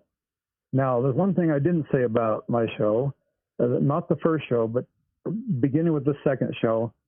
Each show, somewhere in the second hour, will go into something completely fantastic about the world, about the universe, things that many people haven't heard about. Some of these things will be experiences. Some of these things will just be intriguing bits of knowledge that hardly anybody has ever heard anything about. And the whole concept is this, especially eager believers, as I call them, they tend to just miss what's really going on in the world. They really do. I have a lot of people to judge on that because there's so many people who come to me and who are around me personally and who are either believers or skeptics. And so I get a really good overview. And what I see, the skeptics can't see what's really going on in the world because they're too hardened towards, hardened against UFOs, hardened against the paranormal. And believers, the same thing. The eager believers are just missing so much of what they could be experiencing because they're just so deep into bias. Bias creates a kind of a glaze over people. When you're really biased, your eyes are just, you've got blinders on and you don't really see the whole spectrum. And my show, for the purpose of it, is to correct that, to not only show whatever the particular host may be the guest may be at any particular time. I'm going to give them their say, and then I'm going to attempt to be critical after that. Yeah. And then I will give the people with blinders on some real stuff, some exciting stuff. And I have an awful lot of that. And an awful lot of that has come forward just recently, since I've been talking about having this show and doing that. Oh gosh,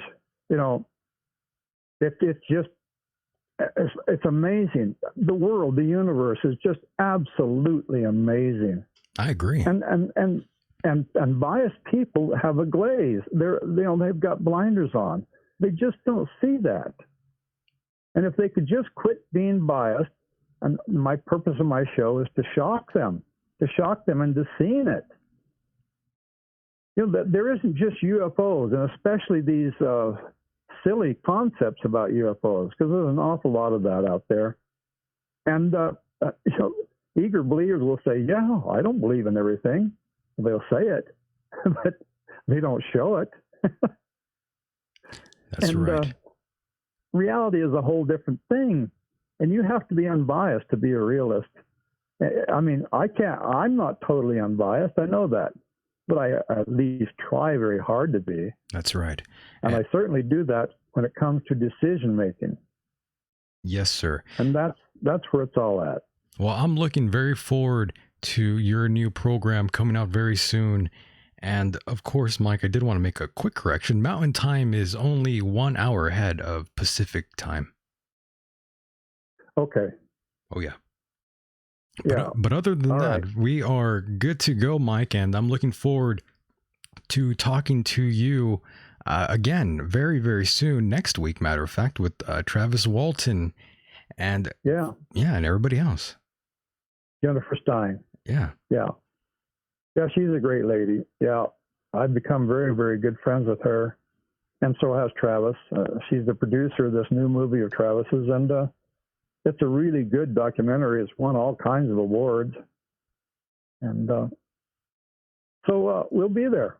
Yeah, I'm looking forward to it, my friend. Mike, I do want to thank you tremendously for being a part of the program. I don't want to take up too much of your time here. We've been on for about an hour, and I appreciate that greatly. I can't wait to talk to you again soon here. Well, thank you, Michael. Yes, sir. Always an honor and pleasure, Mike. All right. We'll talk again, my friend. Okay. All right. Mahalo. Good night. Good night. And there he goes, ladies and gentlemen. That was the one and only Mike Rogers. Great guy. And of course, looking forward to his program coming up soon. And of course, talking to him and Mr. Travis Walton next week. And I do want to thank my first guest who was here, Marshall Masters. That was pretty damn fun. I had a great time. And of course, I want to thank you in the chat room as well. Thank you for hanging out with me here this evening. Wasn't that fun, folks? Oh, yes, I certainly hope you had a great time. And of course, as we take it home here tonight, I do want to thank all the networks who do play this program later on. Really do appreciate that. And of course, there is another program director out there in the UK for deprogrammed radio. You know, he was giving me a lot of heat for these past couple shows with the bad language, as he puts it, but that guy could go fuck himself, in my personal opinion. He might not like that I said that, but who gives a shit what he likes or what he doesn't like? I'm going to do things my way here, as always. And I look forward to entertaining you yet again and getting behind this microphone and serving it to you this way, unlike many other people out there. Oh, yes. And don't forget, if you are a fan of this program and want to help fund the program, you can go to michaeldecon.com. Right hand side of your page, there is a donate button. PayPal. Any amount, I do need the help. Oh, yes. Or you can go to patreon.com/MichaelDeacon. And you can get bonus content. And it's good, I promise. International listeners out there, thank you tremendously for also helping the program, spreading the word. And that's something I do want to ask all of you to do if you listen to this program and like it. Please spread the word. It helps tremendously, I promise. I also want to remind you how quickly life can turn around in an instant. Don't give up just yet if you are feeling down. And for those who asked, yes, the uncle, the one I've talked about before in the past, he has now passed away, ladies and gentlemen, as of Friday morning. And it was a very unusual text message for me to get in the morning. As soon as I woke up, I saw the message saying that he passed. And that is insane to me. My uncle was like my best friend, ladies and gentlemen. And it was difficult to do this one. But what most people don't know, because I haven't really told you, is the uncle really did push for the show. He was very proud of me and the program. He loved the show. And he loved all of you out there being as rowdy and crazy as all of you are. Oh, yes, he will be missed. Rest in peace to him. And of course, no matter where you are on this island earth, I definitely hope the best for all of you out there. And with that said, the world is a mysterious place, and life itself is a mystery. Until next time, good night, everybody.